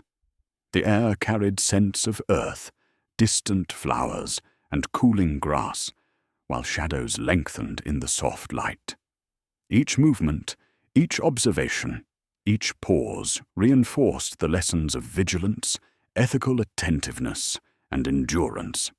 The integration of perception, judgment, moral awareness, and physical preparation into a continuous rhythm of survival. The ring remained present, a quiet teacher shaping perception, testing restraint, and reinforcing the subtle interplay of courage, patience, and attentiveness necessary for the trials that lay ahead. Night settled with deliberate calm, stars emerging through drifting clouds, and the hollow filled with the soft symphony of nocturnal life. Frodo and Sam alternated wakefulness and rest, maintaining a rhythm of observation, moral calibration, and practical attentiveness that had become second nature. The lessons of streams, valleys, ridges, and plateaus were embedded in each breath, each movement, and each pause, forming a continuous instruction in endurance, vigilance, and ethical engagement. The journey continued deliberately, measuredly, each step a quiet engagement with the physical and moral mechanics of the world, shaping courage, insight, and the patient discipline of heroism, preparing them for challenges yet unseen and consequences yet unknown. The dawn was pale, filtered through high clouds that cast a soft, diffuse light over the hills, as if the world itself were exhaling quietly, holding its breath in anticipation of the day. Frodo and Sam emerged from the sheltered grove with the same deliberate care that had become second nature, each movement informed by the accumulated lessons of streams, plateaus, and valleys. The air carried a faint scent of damp earth and distant blossoms, subtle yet insistent, anchoring their awareness to the immediacy of the environment. Every step was a meditation, a calibration of perception, moral attentiveness, and physical endurance, each layer inseparable from the others. The path ahead undulated gently, rolling toward a series of low ridges that rose and fell in rhythm with the landscape. Frodo observed the interplay of light and shadow across the grass, noting hollows that might conceal water or loose stones, rises that could offer vantage or exposure. The ring, resting lightly against his hip, pressed subtly on his consciousness, a reminder that vigilance was never complete, and that moral responsibility intertwined with each practical decision. Sam followed with measured attention, scanning the terrain, anticipating hidden obstacles, and offering guidance with quiet certainty. Their partnership, refined over days of movement and observation, embodied a rhythm of shared vigilance, moral discernment, and practical foresight. By mid-morning, the pair reached a small stream, its waters shallow and cold, moving steadily over smooth stones. Frodo paused to study the flow, noting subtle currents, eddies, and pools that could unsettle an unwary step. The stream was more than a crossing. It was an exercise in observation, patience, and the careful integration of perception with action. Sam knelt beside him, testing footing, suggesting placement, and reinforcing the unspoken lesson that endurance depended on attentiveness, reflection, and mutual support. Each careful crossing, each deliberate pause, was a rehearsal of vigilance and ethical attentiveness, a practice that prepared them for challenges yet unseen. Beyond the stream, the terrain rose toward a ridge, dotted with scattered oaks and low shrubs, their branches moving gently in the morning wind.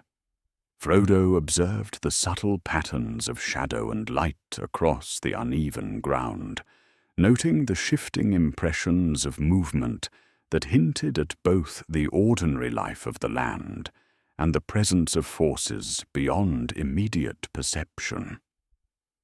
The ring's quiet insistence shaped his awareness, drawing attention to the imperceptible currents of influence, while Sam's steady presence offered reassurance and practical calibration. Together, they moved with a rhythm that integrated perception, judgment, and ethical attentiveness, a continuous negotiation of both immediate and deferred consequence.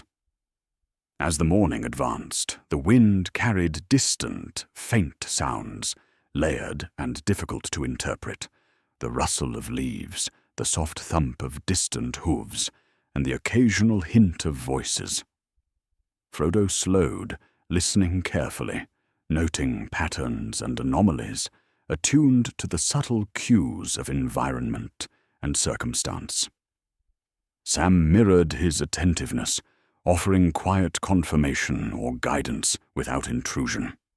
The world beyond the Shire revealed itself as both generous and testing, offering instruction in patience, observation, and ethical judgment. The ring, subtle in its influence, reinforced these lessons, a constant measure of restraint, vigilance, and moral responsibility. By early afternoon, the companions reached a gentle plateau, the terrain opening to distant hills and winding roads, illuminated by shifting light as clouds moved overhead. Frodo paused to absorb the vista, noting patterns of settlement, movement, and concealment. The plateau was a lesson in perspective, the capacity to integrate multiple layers of observation, to anticipate potential paths and obstacles, and to balance exposure with prudence. Sam maintained a careful watch, suggesting minor adjustments, reinforcing the rhythm of attentiveness and shared responsibility that had become essential. Each choice, each step, carried weight, both immediate and deferred, shaping endurance, moral clarity, and perceptual acuity. The wind shifted suddenly, carrying subtle scents of smoke and disturbed earth, faint, yet distinct, enough to alert Frodo. He paused, listening and observing, aware that even small cues could signal larger forces at work. Sam, noting the shift, adjusted their pace and posture, guiding Frodo through the terrain with quiet vigilance. The world demonstrated its layered complexity, forces visible and invisible, predictable and capricious, all requiring integration of perception, judgment, and moral attentiveness. The ring, silent yet potent, influenced awareness, sharpening vigilance while demanding restraint, reinforcing the principle that observation and ethical engagement were inseparable. By late afternoon, they descended into a narrow ravine, its walls steep and shadowed, the air cooler and heavier with the scent of damp stone. Frodo noted the subtle irregularities in the terrain, loose stones, hidden hollows, and patches of soil that might conceal deeper challenges. The mechanics of movement through confined spaces required continuous observation, reflection, and deliberate action. Sam followed closely, adjusting pace, testing footing, and maintaining a steady presence that anchored both practical safety and moral reassurance. Each measured step reinforced the principle that endurance relied upon integration of vigilance, judgment, and shared responsibility. The hollow at the base of the ravine offered both shelter and concealment, and as evening approached, Frodo and Sam prepared for rest. Firewood was gathered with careful selection, avoiding branches that might smoke excessively or draw attention. Blankets were arranged thoughtfully, packs checked, and supplies verified. The ritual of preparation, seemingly mundane, carried subtle lessons in attentiveness, foresight, and moral calibration. Small actions maintained physical endurance while reinforcing the ethical framework necessary for vigilance and restraint. The ring, ever present, guided perception without dictating action, shaping reflection and careful judgment. Night deepened gradually, stars emerging through thinning clouds, their light pale and calm. Frodo and Sam alternated wakefulness and rest, listening to the subtle rhythms of the nocturnal world, the rustle of small animals, the soft murmur of distant streams, the whisper of wind through the foliage. Each sound, each subtle movement, offered instruction in perception, patience, and moral attentiveness. The ring's presence reinforced these lessons, shaping awareness, amplifying vigilance, and demanding measured response without fear or alarm. The companions practiced a rhythm of endurance that integrated observation, judgment, and ethical attentiveness seamlessly into daily action. The first signs of distant pursuit were nuanced, fleeting shadows across distant ridges, faint impressions of movement, hints of sound carried on shifting air. Frodo noted these carefully, understanding that anticipation without alarm was essential to effective response. Sam's presence reinforced this measured vigilance, providing practical and ethical calibration while maintaining a quiet reassurance that mitigated anxiety. The journey required continuous integration of observation, judgment, and moral attentiveness, each step a rehearsal in endurance and careful engagement with both visible and hidden forces. The ring remained a quiet yet potent influence, shaping perception and restraint in subtle, continuous ways. Through the long night, the companions alternated between brief rest and attentive wakefulness, maintaining the rhythm of vigilance that had become indispensable. Frodo observed patterns in shadow, sound, and movement, integrating each cue with reflection and practical judgment. Sam, ever watchful, reinforced both physical and moral discipline, providing a steady presence that sustained endurance and mitigated fatigue. The ring, quietly insistent, acted as a persistent reminder of the moral and perceptual calibration required by the journey, shaping awareness, restraint, and ethical engagement with forces both immediate and deferred. By dawn, the hollow was suffused with gentle light, and Frodo and Sam rose with deliberate care, preparing to continue along the winding path. Their movements were methodical, reflecting the integration of observation, moral attentiveness, and physical readiness honed over previous days. Packs were adjusted, supplies checked, and the surrounding terrain scanned for signs of movement, exposure, and concealment.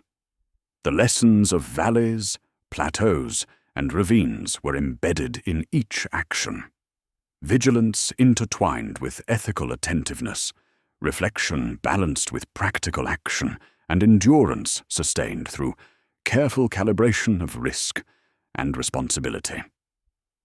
The path led upward toward a ridge that offered both exposure and perspective.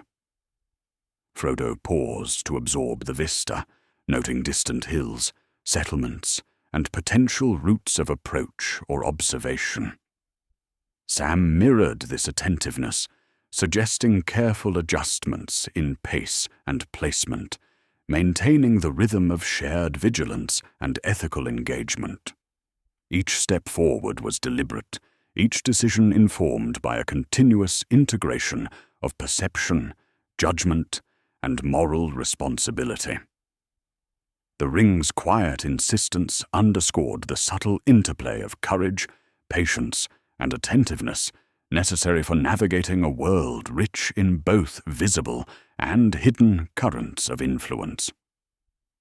By midday, they reached a plateau that offered a broad perspective of the surrounding landscape, the light shifting as clouds moved overhead, highlighting both contours and shadowed hollows. Frodo observed patterns of settlement and movement, integrating multiple layers of perception into judgment about possible routes and risks. Sam's steady presence reinforced the rhythm of endurance, vigilance, and shared responsibility, guiding practical movement and maintaining moral attentiveness. The world revealed itself as a layered system, a complex interaction of forces visible and hidden, demanding continuous integration of observation, judgment, ethical reflection, and deliberate action. As afternoon waned, the companions descended toward a sheltered grove, the terrain offering concealment and respite from exposure. Frodo moved deliberately, adjusting packs and monitoring the subtle cues of the environment, while Sam maintained a steady watch, reinforcing the rhythm of attentiveness, vigilance, and ethical engagement. The ring remained a quiet presence, shaping perception, amplifying awareness, and reinforcing the continuous calibration of courage, restraint, and moral responsibility. Each step forward embodied the lessons of the journey: observation integrated with judgment, endurance paired with ethical attentiveness, and practical vigilance informed by reflection and careful engagement with both visible and hidden forces. Night settled gently, stars emerging through drifting clouds, and the hollow became a quiet space for rest, reflection, and the integration of lessons from the day. Frodo and Sam alternated wakefulness and rest, maintaining the rhythm of observation, moral calibration, and practical vigilance. The ring, quietly insistent, reinforced the principles of restraint, courage, and attentiveness, shaping awareness without dictating action. The journey continued, deliberate and measured, each step a quiet engagement with the mechanics of the world and the moral framework that guided endurance, preparing them for challenges yet unseen and choices yet unmade. The morning light was fragile, almost tentative, filtering through a thin veil of clouds and casting a muted glow over the distant hills. Frodo and Sam rose from their sheltered hollow with careful deliberation, each movement a continuation of the rhythm cultivated over the days: observation, reflection, and deliberate motion intertwined seamlessly. The air was cool, carrying the faint scent of damp earth, moss, and distant wildflowers, grounding attention in the immediate environment, while simultaneously opening perception to subtler cues. Every step forward demanded both awareness and restraint, a constant negotiation between progress and prudence. The path ahead sloped gently, winding among low ridges and clusters of ancient oaks. Frodo noticed the play of light and shadow, subtle patterns in the terrain that could conceal hollows, loose stones, or passages of greater security. The ring rested against his hip, its presence an unspoken pressure, shaping his awareness without overtly commanding action. Sam followed with quiet vigilance, scanning the ground and periphery, ready to intervene, support, or advise with the practiced discretion of shared endurance. Their partnership had evolved into a precise rhythm, perceptions informing movement, judgment guiding choice, and moral attentiveness intertwined with every decision. By mid-morning, they came upon a shallow stream, its water clear, cold, and brisk over smooth stones. Frodo knelt to study the flow, noting currents and subtle eddies that might unsettle the unprepared. The stream was not merely an obstacle, but an exercise in measured engagement, teaching the careful integration of perception, anticipation, and deliberate action. Sam mirrored his attentiveness, testing footing, adjusting balance, and reinforcing the principle that endurance depended not solely on physical capacity, but on careful, ethical, and perceptive engagement with the environment. Each crossing, each calculated pause, reinforced the lessons of vigilance, reflection, and mutual responsibility. Beyond the stream, the terrain rose toward a low plateau, dotted with sparse shrubs and weathered boulders. Frodo observed the shifting patterns of light, the contours of stone, and the subtle disturbances in grass that suggested prior passage or hidden activity.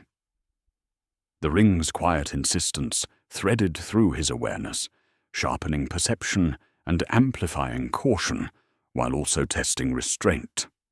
Sam maintained his steady presence, guiding careful steps, offering reassurance, and ensuring that rhythm and discipline were preserved.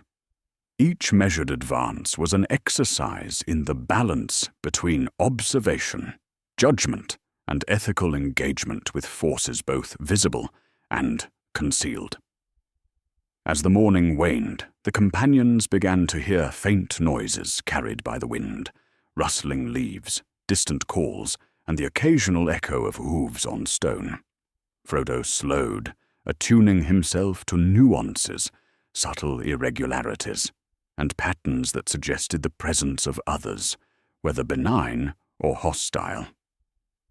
Sam's presence reinforced this attentiveness, offering quiet confirmation, practical guidance, and moral reassurance.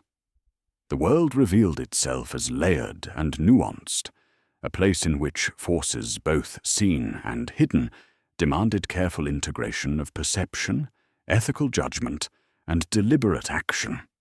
The ring, silent yet insistent, strengthened this awareness, a constant reminder of restraint, vigilance, and moral accountability. By early afternoon, they reached a broader plateau, overlooking distant valleys and scattered settlements, the light shifting as clouds passed, creating transient patterns of illumination and shadow. Frodo paused, absorbing the vista, and noting patterns of movement and potential approaches, both visible and inferred.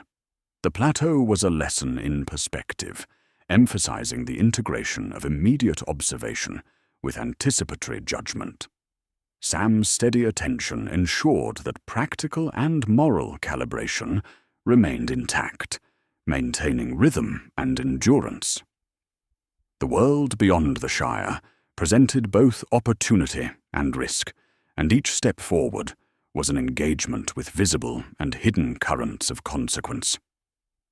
A sudden shift in the wind carried a faint, smoky scent, and a subtle disturbance in the foliage. Frodo's attention sharpened. He moved cautiously, aware that the smallest cues could signal larger forces at play. Sam adjusted pace and posture, guiding Frodo through the terrain with a practiced discretion that balanced prudence with progress. The mechanics of vigilance were subtle but continuous. Observation, reflection, ethical discernment, and measured action intertwined with endurance and perception. The ring's quiet influence reinforced these practices, shaping awareness and guiding restraint without dictating behavior. By late afternoon, they descended into a narrow ravine, its steep walls rising on either side and casting long shadows over the path. Frodo noted subtle irregularities in the terrain, loose stones, hidden hollows, and soft patches of soil that required careful attention. The descent demanded precise coordination of observation, movement, and ethical judgment. Sam's presence offered practical reinforcement, steadying steps, testing footholds, and maintaining moral and physical equilibrium. Each measured action, each deliberate pause, embodied the integration of perception, ethical awareness, and endurance that had become essential for survival. The hollow at the base of the ravine provided a discreet space for rest and reflection. Frodo arranged blankets and checked packs, while Sam gathered firewood, selecting carefully to avoid smoke or excessive light that could draw attention. The ritual, seemingly ordinary, carried subtle moral and practical instruction. Attentiveness, foresight, and careful preparation reinforced the integration of endurance, perception, and ethical vigilance. The ring, present yet silent, continued to shape awareness, enhancing vigilance and restraint, guiding both perception and moral judgment in subtle, persistent ways. Night fell gradually, stars appearing through drifting clouds, their pale light casting faint shadows across the hollow. Frodo and Sam alternated wakefulness and rest, maintaining a rhythm of observation, judgment, and ethical attentiveness that had become instinctive.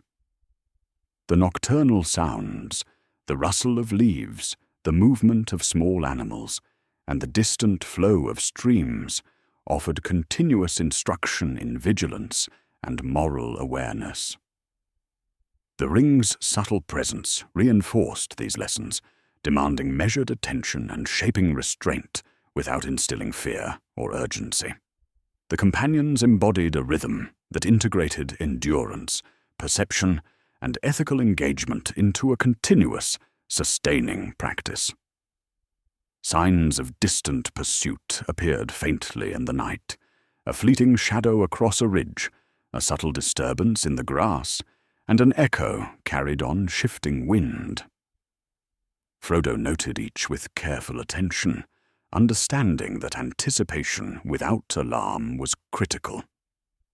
Sam reinforced this attentiveness with steady guidance and quiet reassurance, maintaining both practical and moral equilibrium.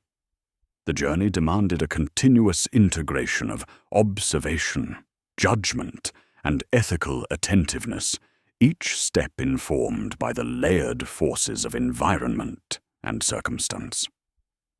The ring remained a quiet yet insistent influence, shaping perception, enhancing vigilance, and encouraging careful, deliberate action in response to both immediate and deferred threats.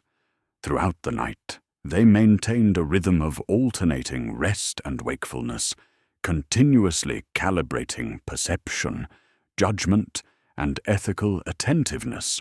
Frodo observed patterns in shadow and sound, integrating each cue into a broader understanding of terrain, risk, and potential opportunity. Sam reinforced this attention with practical vigilance and moral steadiness, supporting endurance and ethical presence simultaneously. The ring, subtly insistent, continued to shape awareness, enhance restraint, and guide perception, reminding both Frodo and Sam that vigilance, endurance, and moral clarity were inseparable elements of their journey. By dawn, the hollow was suffused with pale light, and the companions rose with deliberate care, preparing to continue along the undulating path. Their movements were methodical, checking supplies, adjusting packs, and scanning the surrounding terrain for patterns of exposure, concealment, and potential movement. The lessons of valleys, plateaus, streams, and ravines were embedded in each action. Vigilance integrated with ethical attentiveness, reflection aligned with practical readiness, and endurance sustained through careful calibration of both risk and responsibility.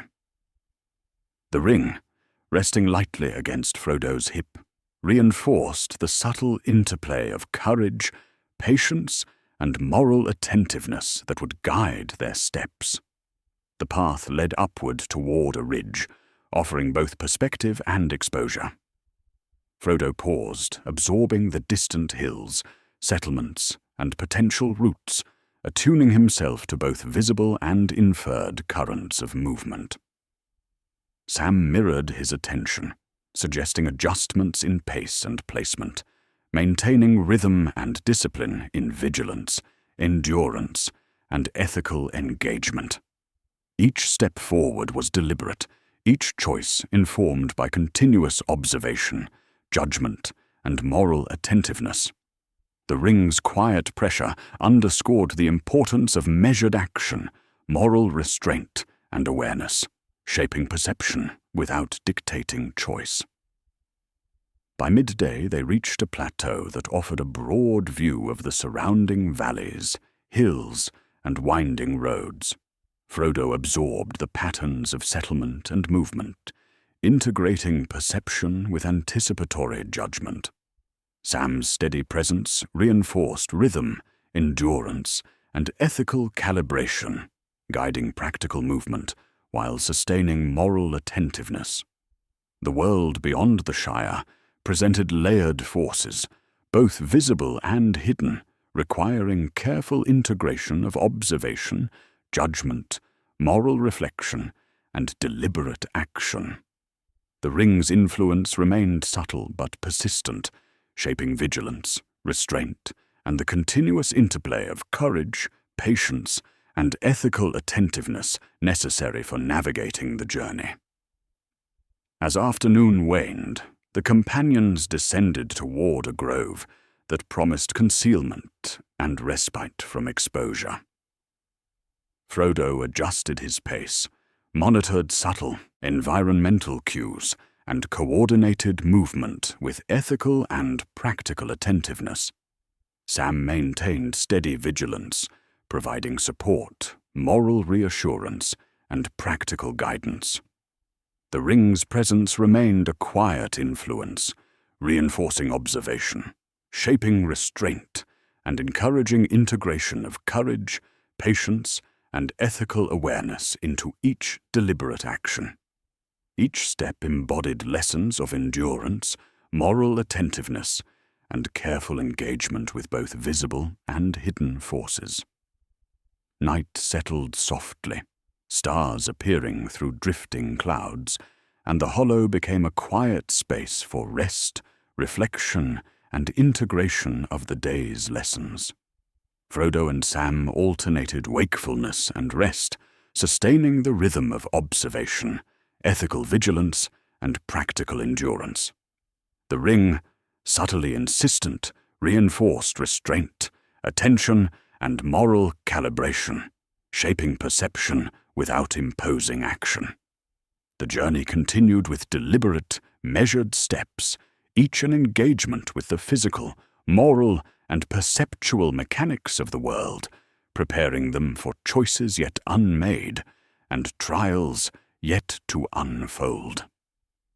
The morning light settled over the hills with a gentle hesitancy, drifting through thin clouds that rendered each contour of the land in soft, muted shades.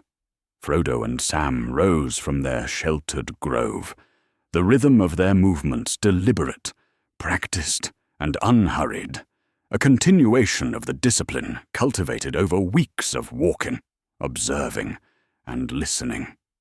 The air was cool, carrying the faint fragrance of damp earth, moss, and distant wildflowers, anchoring them to the immediate reality, while also opening perception to subtle nuances that might otherwise go unnoticed. Every step forward was both an act of physical endurance and moral attentiveness, each choice an integration of vigilance, judgment, and reflection.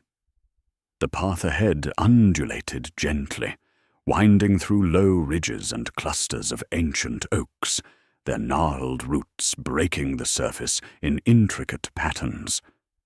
Frodo's gaze followed the subtle interplay of light and shadow, noting depressions that could conceal water or loose soil, rises that might offer vantage or exposure, and the faint traces of prior passage through the land. The ring, resting lightly against his hip, exerted a quiet insistence, shaping perception, amplifying caution, and subtly testing restraint. Sam followed with his usual vigilance, scanning both the immediate terrain and the surrounding periphery, providing guidance without intrusion, reinforcing the rhythm of shared endurance that had become indispensable. By mid-morning, they approached a narrow stream, its waters cold, clear, and flowing steadily over polished stones. Frodo knelt to study the currents, noting subtle eddies and variations in depth that might unsettle a misstep. The stream was not merely an obstacle, but a lesson in careful engagement, teaching integration of observation, foresight, and deliberate action. Sam mirrored this attentiveness, testing each step, adjusting balance, and silently reinforcing the principle that survival depended upon continuous awareness, patience, and ethical vigilance. Every crossing, every measured pause, was a rehearsal of perception, judgment, and mutual reliance. Beyond the stream, the terrain rose toward a low plateau, dotted with sparse vegetation and weathered boulders. Frodo observed the shifting interplay of light across the uneven ground, noting subtle disturbances in grass and soil that hinted at prior movement or concealed features. The ring's influence threaded quietly through his awareness, sharpening perception and amplifying caution while demanding careful restraint. Sam maintained his steady presence, adjusting pace, testing footing, and ensuring that their rhythm of vigilance, ethical engagement, and practical readiness remained intact. Every step forward was both literal and metaphorical, a continuous negotiation of risk, responsibility, and endurance. By noon, the plateau offered a sweeping view of distant hills and winding paths, the light shifting as clouds drifted overhead. Frodo paused to absorb the vista, noting patterns of movement and potential exposure, both immediate and distant. The plateau was a lesson in perspective, integrating multiple layers of observation, weighing risk against necessity, and maintaining ethical attentiveness while navigating the terrain. Sam's careful watch reinforced the rhythm of endurance and moral vigilance, guiding practical decisions while sustaining moral reassurance. Each measured step forward embodied the subtle choreography of vigilance, patience, and ethical awareness that had become essential to their journey. A sudden shift in the wind carried faint scents of smoke and disturbed earth, delicate yet perceptible, signaling potential presence beyond immediate sight. Frodo's senses sharpened, and he slowed, attuning to patterns of movement, irregularities, and subtle cues that might indicate unseen activity. Sam mirrored his attention, adjusting pace and stance, offering guidance that balanced caution with forward progress. The world revealed itself as layered and nuanced, with visible and hidden forces demanding continuous integration of observation, judgment, ethical reflection, and measured action. The ring, ever present, reinforced these lessons, shaping awareness, enhancing restraint, and heightening moral and perceptual sensitivity. By mid-afternoon, they descended a narrow ravine, the walls steep and shadowed, the air cooler and thick with the scent of damp stone and earth. Frodo noted slight irregularities in the terrain, loose rocks, concealed depressions, and hidden pathways that required careful navigation. Each step demanded precision, observation, and ethical attentiveness, integrating practical movement with reflective judgment. Sam's steady guidance reinforced physical safety, moral steadiness, and attentiveness, ensuring that the companions maintained the rhythm of endurance and vigilance essential to survival. Each deliberate action, pause, and adjustment reinforced lessons in perception, patience, and moral calibration. The hollow at the base of the ravine offered a discreet shelter for the evening. Frodo arranged blankets, checked packs, and surveyed the surrounding terrain for potential hazards or concealment, while Sam gathered firewood with careful attention, selecting branches that would provide warmth without excessive smoke or light. The ritual of preparation carried subtle yet profound instruction. Attentiveness, foresight, and careful planning reinforced ethical awareness while maintaining physical endurance. The ring, quiet but persistent, guided perception, amplified vigilance, and shaped moral attentiveness, offering a continuous framework for decision-making without direct compulsion. Night fell gradually, the stars emerging through intermittent clouds, casting soft pale light over the hollow. Frodo and Sam alternated periods of wakefulness and rest, sustaining a rhythm of observation, reflection, and ethical vigilance that had become second nature. The nocturnal sounds, the rustle of leaves, the movement of small animals, the distant murmur of streams provided continuous instruction in perception, patience, and moral attentiveness. The ring's subtle presence reinforced these lessons, heightening awareness and encouraging measured, deliberate responses to environmental and moral cues. The companions embodied a rhythm of vigilance, endurance, and ethical integration, each movement informed by both immediate and deferred consequences.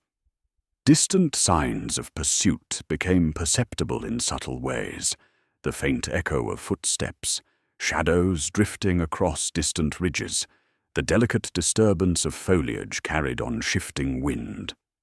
Frodo noted these carefully, understanding that anticipation without alarm was essential for effective response. Sam's steady presence provided reassurance and practical guidance, maintaining a balance between attentiveness, ethical restraint, and forward progress.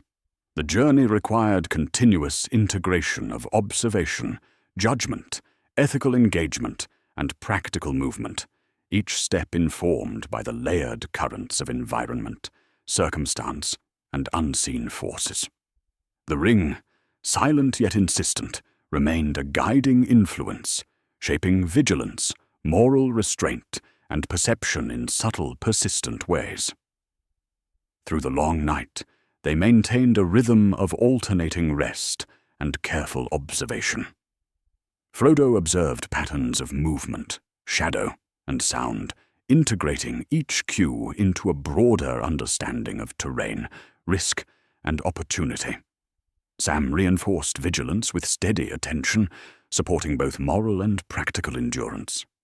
The ring's quiet insistence continued to shape awareness, promote restraint, and guide perception, reminding them that vigilance, moral clarity, and endurance were inseparable elements of survival and progress. Each pause, each deliberate action, and each measured advance were exercises in observation, ethical attentiveness, and practical foresight, reinforcing the lessons of their journey while preparing them for challenges yet to come. By dawn, the hollow was suffused with gentle light, and Frodo and Sam rose with careful deliberation, preparing to continue along the undulating path. Their movements were methodical, packs adjusted, supplies checked, and the surrounding terrain scanned for signs of exposure, concealment, and potential movement. The lessons of valleys, plateaus, streams, and ravines were embedded in each action. Observation integrated with judgment, endurance harmonized with ethical attentiveness, and reflection calibrated with practical readiness. The ring, resting lightly against Frodo's hip, shaped perception, guided restraint, and reinforced the delicate interplay of courage, patience, and moral vigilance necessary for continued progress.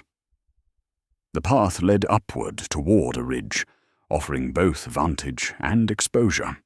Frodo paused, absorbing the distant landscape, noting patterns of settlement, movement, and potential routes of approach.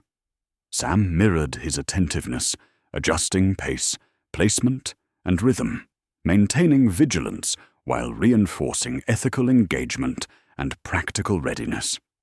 Each step forward was deliberate, each decision informed by continuous observation, moral reflection, and careful judgment. The ring's quiet presence underscored the subtle dynamics of restraint, courage, and attentiveness, shaping perception while leaving choice intact. By midday, they reached a broad plateau, its slopes rolling gently toward distant valleys and winding paths. Frodo observed the terrain, noting patterns of movement, points of concealment, and subtle indications of prior activity. The plateau offered perspective, emphasizing the integration of immediate observation with anticipatory judgment and ethical attentiveness. Sam's steady presence reinforced both practical and moral calibration, sustaining rhythm, endurance, and vigilance. The world revealed itself as a complex system of visible and hidden forces, requiring integration of perception, judgment, ethical reflection, and deliberate action. The ring's influence remained subtle but persistent, shaping awareness, heightening vigilance, and encouraging restraint.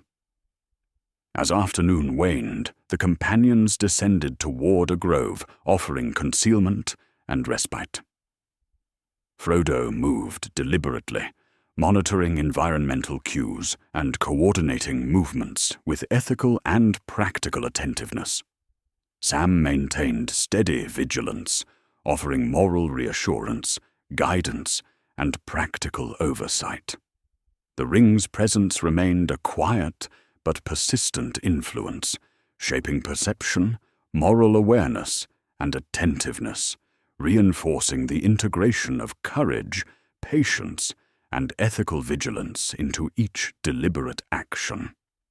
Every step embodied lessons of endurance, moral awareness, and careful engagement with both visible and hidden forces, preparing them for choices yet unmade and trials yet to unfold.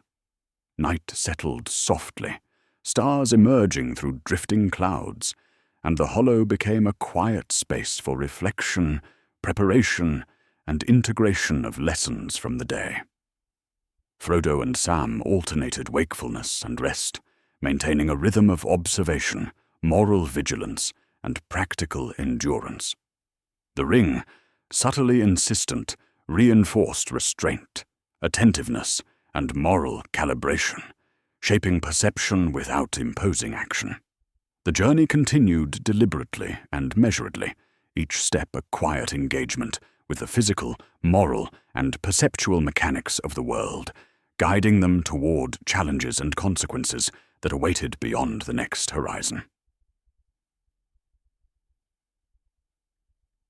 The light of early morning filtered softly through the thin clouds that hung low over the hills, casting a pale, silvery glow across the undulating landscape.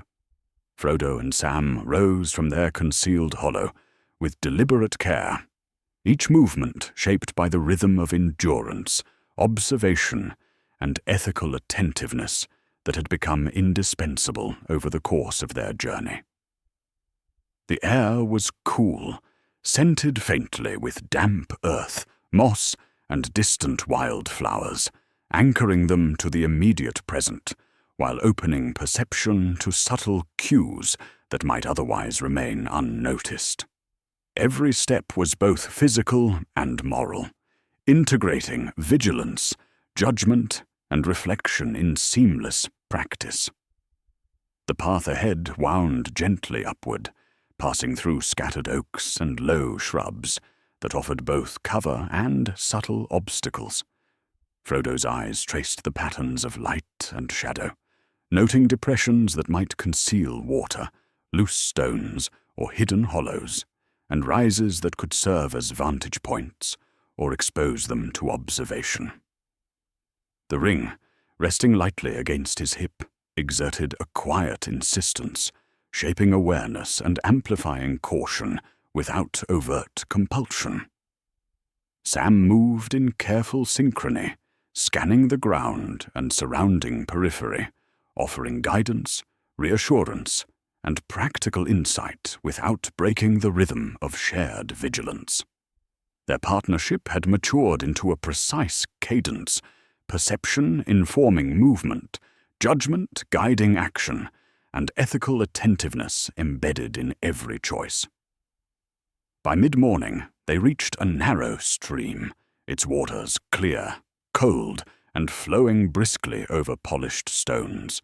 Frodo knelt to study the current, noting eddies, slight variations in depth, and hidden pockets that could challenge a misstep. The stream was both a literal and symbolic crossing, a lesson in careful engagement with the environment, a practice in integrating observation, reflection, and deliberate action. Sam mirrored his attentiveness, testing each footing, adjusting balance, and silently reinforcing the principle that survival depended on patience, vigilance, and ethical engagement with the world. Each measured crossing strengthened the rhythm of perception, moral awareness, and practical coordination. Beyond the stream, terrain rose toward a low plateau, dotted with scattered boulders and weathered shrubs. Frodo observed the shifting interplay of light across uneven ground, noting subtle disturbances in grass and soil that hinted at prior passage or concealed threats. The ring's influence threaded quietly through his consciousness, sharpening perception, amplifying caution, and demanding restraint.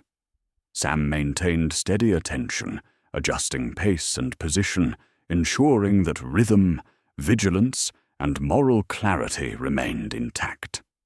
Every step forward was a negotiation of risk, endurance, and responsibility, a measured engagement with the immediate and the unseen. By noon, the plateau opened to a wide view of distant hills, scattered settlements, and winding paths. Frodo paused, absorbing the landscape, noting patterns of movement, potential routes, and signs of exposure or concealment. The plateau was a lesson in perspective, a practice in integrating immediate observation with anticipatory judgment while maintaining moral attentiveness. Sam's careful watch reinforced rhythm and endurance, sustaining both practical safety and ethical awareness. Each deliberate step forward embodied a balance of perception, moral reflection, and strategic engagement with the terrain. A subtle shift in the wind carried the faint scent of smoke and disturbed earth, delicate yet distinct, signaling possible activity beyond the immediate view. Frodo's senses sharpened, and he slowed, attuning to patterns, irregularities, and nuances that might indicate hidden presence. Sam adjusted pace and posture, offering guidance that maintained prudence without stalling progress. The mechanics of vigilance were continuous, integrating observation, judgment, moral discernment, and deliberate action. The ring, silent but persistent, reinforced these lessons, shaping awareness, amplifying restraint, and heightening moral and perceptual sensitivity. By mid-afternoon, the path descended into a narrow ravine, walls steep and shadowed, air cooler and damp with the scent of earth and stone.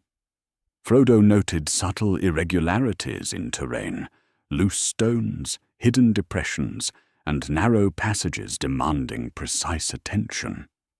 The descent required coordination of movement, observation, and ethical attentiveness, balancing practical necessity with reflective judgment. Sam's steady presence reinforced both safety and moral calibration, ensuring rhythm and endurance remained intact. Each measured step, each pause, and each adjustment reinforced lessons in vigilance, patience, and moral awareness. The hollow at the base of the ravine offered a discreet space for rest and quiet reflection. Frodo arranged blankets, checked packs, and surveyed the surrounding terrain, noting points of concealment and potential exposure. Sam gathered firewood with careful discernment, selecting branches that would provide warmth without drawing unnecessary attention. The ritual of preparation carried lessons in attentiveness, foresight, and careful planning, reinforcing the integration of ethical awareness with practical endurance. The ring remained a subtle but continuous influence, shaping perception, heightening vigilance, and guiding moral attentiveness without direct compulsion. Night fell gradually, stars emerging through drifting clouds, their light casting faint, delicate patterns across the hollow. Frodo and Sam alternated periods of wakefulness and rest, sustaining a rhythm of observation, moral attentiveness, and practical endurance. The nocturnal sounds, the rustle of leaves, movements of small animals, and distant watercourses provided continuous instruction in perception, patience, and moral vigilance. The ring's subtle presence reinforced these lessons, sharpening awareness and encouraging measured, deliberate responses to both environmental and ethical cues. Their partnership embodied a harmony of endurance, vigilance, and ethical integration, each step informed by immediate and deferred consequences. Signs of distant pursuit were increasingly perceptible, subtle shadows shifting across ridges, slight disturbances in grass, the faint echo of movement carried on the wind. Frodo noted these with careful attention, understanding that anticipation without alarm was essential for effective response. Sam's steady presence offered reassurance and practical guidance, maintaining a balance of attentiveness, ethical restraint, and forward movement. The journey demanded continuous integration of observation, judgment, ethical reflection, and deliberate action, each step informed by the layered currents of environment, circumstance, and unseen forces. The ring remained a quiet yet insistent presence, shaping vigilance, moral attentiveness, and perception in subtle, continuous ways. Through the night, they maintained alternating periods of rest and focused observation, continuously calibrating perception, judgment, and ethical attentiveness. Frodo observed patterns in shadow, sound, and movement, integrating each cue into a broader understanding of the terrain, potential risks, and strategic opportunity. Sam reinforced vigilance with steady attention, supporting both moral and practical endurance, ensuring that rhythm and focus were preserved. The ring's quiet insistence shaped awareness, promoting restraint and guiding perceptual and ethical engagement, reminding them that vigilance, moral clarity, and endurance were inseparable elements of survival and progression. Each pause, deliberate action, and calculated step was an exercise in observation, ethical attentiveness, and practical foresight, reinforcing lessons of the journey while preparing them for challenges yet unseen. By dawn, the hollow was suffused with gentle, silvery light, and Frodo and Sam rose with deliberate care, preparing to continue along the undulating path. Their movements were methodical, packs adjusted, supplies checked, and the surrounding terrain scanned for signs of exposure, concealment, and subtle disturbances. The lessons of valleys, plateaus, streams, and ravines were embedded in each action, observation intertwined with judgment, endurance balanced with ethical attentiveness, and reflection calibrated with practical readiness. The ring, resting lightly against Frodo's hip, reinforced the delicate interplay of courage, patience, and moral vigilance necessary for continued progress. The path rose toward a ridge offering both perspective and exposure. Frodo paused, absorbing the distant hills, scattered settlements, and potential routes, attuning to visible and inferred currents of movement. Sam mirrored his attentiveness, adjusting pace, placement, and rhythm, sustaining both vigilance and ethical engagement. Each step forward was deliberate, each decision informed by observation, moral reflection, and careful judgment. The ring's quiet pressure underscored the subtleties of restraint, courage, and attentiveness, shaping perception without dictating choice, reminding them that wisdom lay in careful, deliberate action. By midday, they reached a broad plateau, its gentle slopes rolling toward distant valleys and winding roads. Frodo observed patterns of movement, points of concealment, and faint signs of prior passage, integrating immediate observations with anticipatory judgment and ethical attentiveness. Sam's steady presence reinforced rhythm, endurance, and vigilance, guiding practical movement while sustaining moral awareness. The world presented a layered system of visible and hidden forces, demanding careful integration of perception, judgment, ethical reflection, and deliberate action. The ring's influence remained subtle yet persistent, shaping awareness, heightening vigilance, and fostering restraint. As afternoon waned, they descended toward a grove offering concealment and brief respite. Frodo adjusted his pace, monitoring subtle environmental cues and coordinating movement with ethical and practical attentiveness. Sam maintained steady vigilance, providing reassurance, guidance, and practical oversight. The ring's quiet presence shaped perception, moral awareness, and attentiveness, reinforcing the integration of courage, patience, and ethical vigilance into each deliberate action.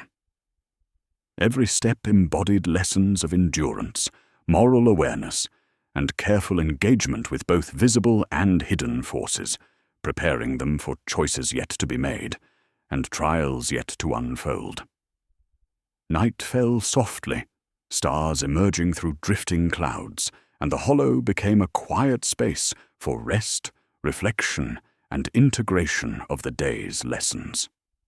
Frodo and Sam alternated wakefulness and rest, sustaining the rhythm of observation, ethical vigilance, and practical endurance. The ring, subtly insistent, reinforced restraint, attentiveness, and moral calibration, shaping perception without imposing action. The journey continued deliberately, each step a quiet engagement with the physical, moral, and perceptual mechanics of the world, guiding them toward challenges and consequences that awaited beyond the horizon. Dawn arrived with a quiet patience, diffusing pale light across the undulating hills that stretched toward distant horizons. Frodo and Sam stirred from their sheltered hollow, each movement deliberate, measured, and in rhythm with the subtle cadence of the journey that had now carried them far from the comforts of the Shire. The air was cool, redolent with damp earth, moss, and faint floral scents that seemed to linger from hidden meadows nearby. Each inhalation grounded them in the present, while opening perception to the myriad subtle cues the landscape offered. Shifts in shadow, rustles of distant foliage, or the faint trickle of hidden streams. Every step forward demanded attention, endurance, and moral awareness, a constant weaving together of observation, judgment, and ethical vigilance. The path led upward toward a gentle ridge, its ascent gradual but demanding careful attention to footing and the contours of the terrain. Frodo's eyes traced the interplay of light and shadow over uneven ground, noting depressions that might conceal hidden hazards and rises that could serve as vantage or exposure. The ring rested lightly against his hip, a silent, insistent presence, amplifying perception and caution while testing restraint. Sam moved with practiced awareness, scanning both the immediate path and surrounding periphery, offering guidance, reassurance, and a steady hand of moral calibration. Their partnership had deepened into a subtle rhythm, observation informing movement, reflection guiding choice, and ethical attentiveness threaded through every motion. By mid-morning, the ridge leveled into a plateau dotted with gnarled oaks and weathered boulders. Frodo paused to observe, noting subtle irregularities in the soil, the pattern of fallen leaves, and slight indentations that suggested recent passage. Each observation was a small but significant act of prudence, a calibration of attention that merged immediate perception with anticipatory judgment. The ring's quiet insistence threaded through Frodo's awareness, shaping both caution and moral vigilance without overt compulsion.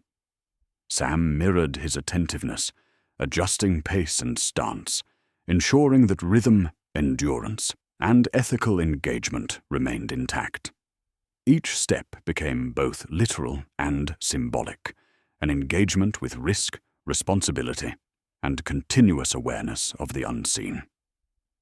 A narrow stream emerged on the plateau's edge, its waters cold and brisk as they passed over smooth stones.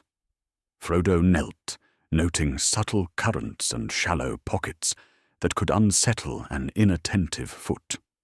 The crossing demanded careful attention, integrating observation, reflection, and deliberate motion. Sam followed with steady precision, testing each step and reinforcing the principle that survival depended on continuous vigilance, measured action, and moral awareness. Every pause, every calculated adjustment reinforced the subtle rhythm of endurance and perception that had become a constant undercurrent of their journey. Beyond the stream, the terrain rose once more, leading to a small ridge that overlooked a distant valley. Frodo's gaze swept the vista, noting the layout of distant fields, scattered dwellings, and winding paths. Observation became anticipation, a mental mapping of both opportunity and risk, integrating immediate visual cues with inferred movement and the subtleties of chance.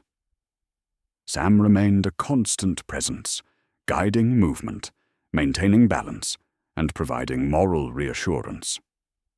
The ring, resting lightly against Frodo's hip, subtly influenced perception, shaping both caution and ethical reflection, amplifying the rhythm of attentiveness without dictating action.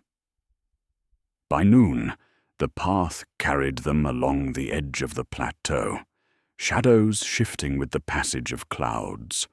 Frodo observed changes in the terrain with precise attentiveness, slight rises, small depressions, and patterns of foliage that suggested previous passage or concealment. The ring's insistent presence threaded through his awareness, sharpening vigilance and fostering restraint. Sam mirrored his attentiveness, coordinating movement with quiet guidance and steady moral reassurance. The rhythm of the journey continued, careful observation, ethical reflection, and deliberate movement fused into a sustaining cadence of endurance, perception, and moral awareness. By mid-afternoon, a subtle shift in the wind brought distant scents of smoke and disturbed earth, delicate indicators of unseen activity. Frodo paused, attuning himself to the nuances of movement, the faintest changes in sound, and the gentle shifts of wind through the grass and trees. Sam adjusted pace and stance, offering practical guidance while sustaining ethical attentiveness. The world was layered, containing both visible and hidden forces, demanding continuous integration of observation, judgment, and moral vigilance. The ring's quiet influence shaped awareness, reinforcing restraint and heightening moral and perceptual sensitivity. Descending into a narrow ravine in the late afternoon, the companions navigated the steep, shadowed walls with care. Frodo observed the terrain, noting loose rocks, hidden hollows, and subtle disturbances that required precise attention. The descent demanded integration of practical movement with reflection and moral attentiveness, balancing necessary action with cautious deliberation. Sam's presence reinforced both physical and ethical stability, maintaining the rhythm of endurance and vigilance. Each step, pause, and adjustment deepened their understanding of both the physical terrain and the moral landscape, emphasizing that careful observation, patient endurance, and ethical attentiveness were inseparable. The hollow at the base of the ravine offered shelter and quiet for reflection. Frodo arranged blankets and checked packs, surveying the surrounding area for signs of both concealment and potential exposure. Sam gathered firewood with discretion, selecting branches that would offer warmth while minimizing smoke and light. The ritual of preparation carried lessons beyond practicality. Attentiveness, foresight, and ethical awareness were inseparable from endurance and observation. The ring's subtle presence shaped perception and moral vigilance, guiding both attention and restraint, reinforcing the balance between courage, patience, and careful, deliberate action. Night arrived slowly, stars emerging through drifting clouds, casting gentle light across the hollow. Frodo and Sam alternated wakefulness and rest, sustaining a rhythm of observation, ethical vigilance, and practical endurance. The nocturnal sounds, the rustle of leaves, distant watercourses, and the movement of small animals provided continuous instruction in patience, perception, and moral attentiveness. The ring, insistent yet silent, reinforced these practices, sharpening awareness and encouraging measured responses to environmental and moral cues. Each movement, each pause, and each breath embodied lessons in vigilance, endurance, and ethical integration, sustaining both the physical and moral rhythm of their journey. Signs of pursuit were faint, but perceptible. Shifting shadows along distant ridges, slight disturbances in grass, and subtle sounds carried on the wind. Frodo noted these attentively, understanding that anticipation without alarm allowed for measured and deliberate action. Sam's steady guidance maintained practical and moral equilibrium, sustaining both rhythm and attention. The journey demanded continuous integration of perception, judgment, and ethical attentiveness, each step informed by visible and hidden forces, each pause an exercise in moral and physical calibration. The ring, quiet yet present, reinforced vigilance, shaping ethical awareness and perception while leaving choice intact. Through the long night, alternating periods of rest and focused observation preserved a rhythm of careful engagement with the surrounding world. Frodo observed patterns in sound, shadow, and movement, integrating subtle cues into a broader understanding of terrain, potential risk, and latent opportunity. Sam's steady presence reinforced endurance, vigilance, and moral awareness, ensuring rhythm and attention remained calibrated. The ring's subtle insistence continued to shape perception, promote restraint, and guide ethical engagement, reminding them that moral clarity, careful observation, and sustained endurance were inseparable elements of progress and survival. Each pause, each deliberate step, and each careful adjustment rehearsed the principles of vigilance, moral attentiveness, and deliberate action. By dawn, pale light filtered through clouds, illuminating the hollow and the plateau beyond. Frodo and Sam rose with deliberate care, preparing to continue along the winding path. Their movements were methodical, supplies checked, packs adjusted, and surrounding terrain surveyed for patterns of exposure and concealment. The lessons of valleys, plateaus, streams, and ravines were embedded in each action, merging observation with judgment, endurance with ethical vigilance, and reflection with practical readiness. The ring rested lightly against Frodo's hip, subtly guiding awareness, reinforcing restraint and shaping perception, while leaving choice and ethical reflection firmly in his hands. The path ascended toward a ridge, offering both perspective and exposure.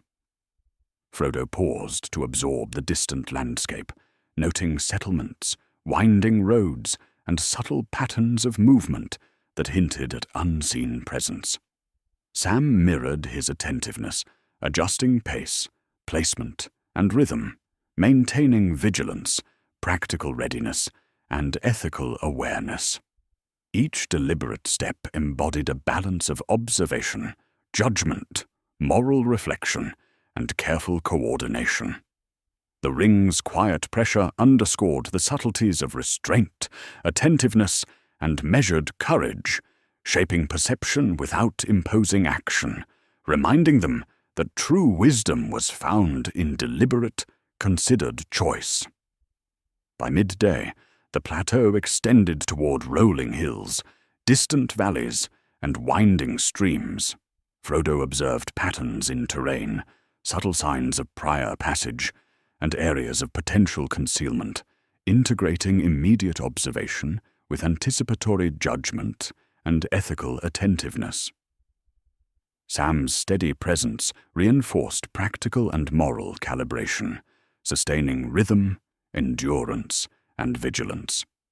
The world presented layered forces, both visible and hidden, demanding careful integration of perception, judgment, ethical reflection, and deliberate action. The ring's influence remained subtle yet persistent, shaping awareness, heightening vigilance, and fostering restraint. As afternoon waned, the path descended toward a grove offering concealment and a brief respite. Frodo adjusted his pace, monitoring environmental cues, and coordinating movement with ethical and practical attentiveness. Sam maintained steady vigilance, providing reassurance, guidance, and practical oversight. The ring's quiet presence continued to shape perception, moral awareness, and attentiveness, reinforcing the integration of courage, patience, and ethical vigilance into each deliberate action.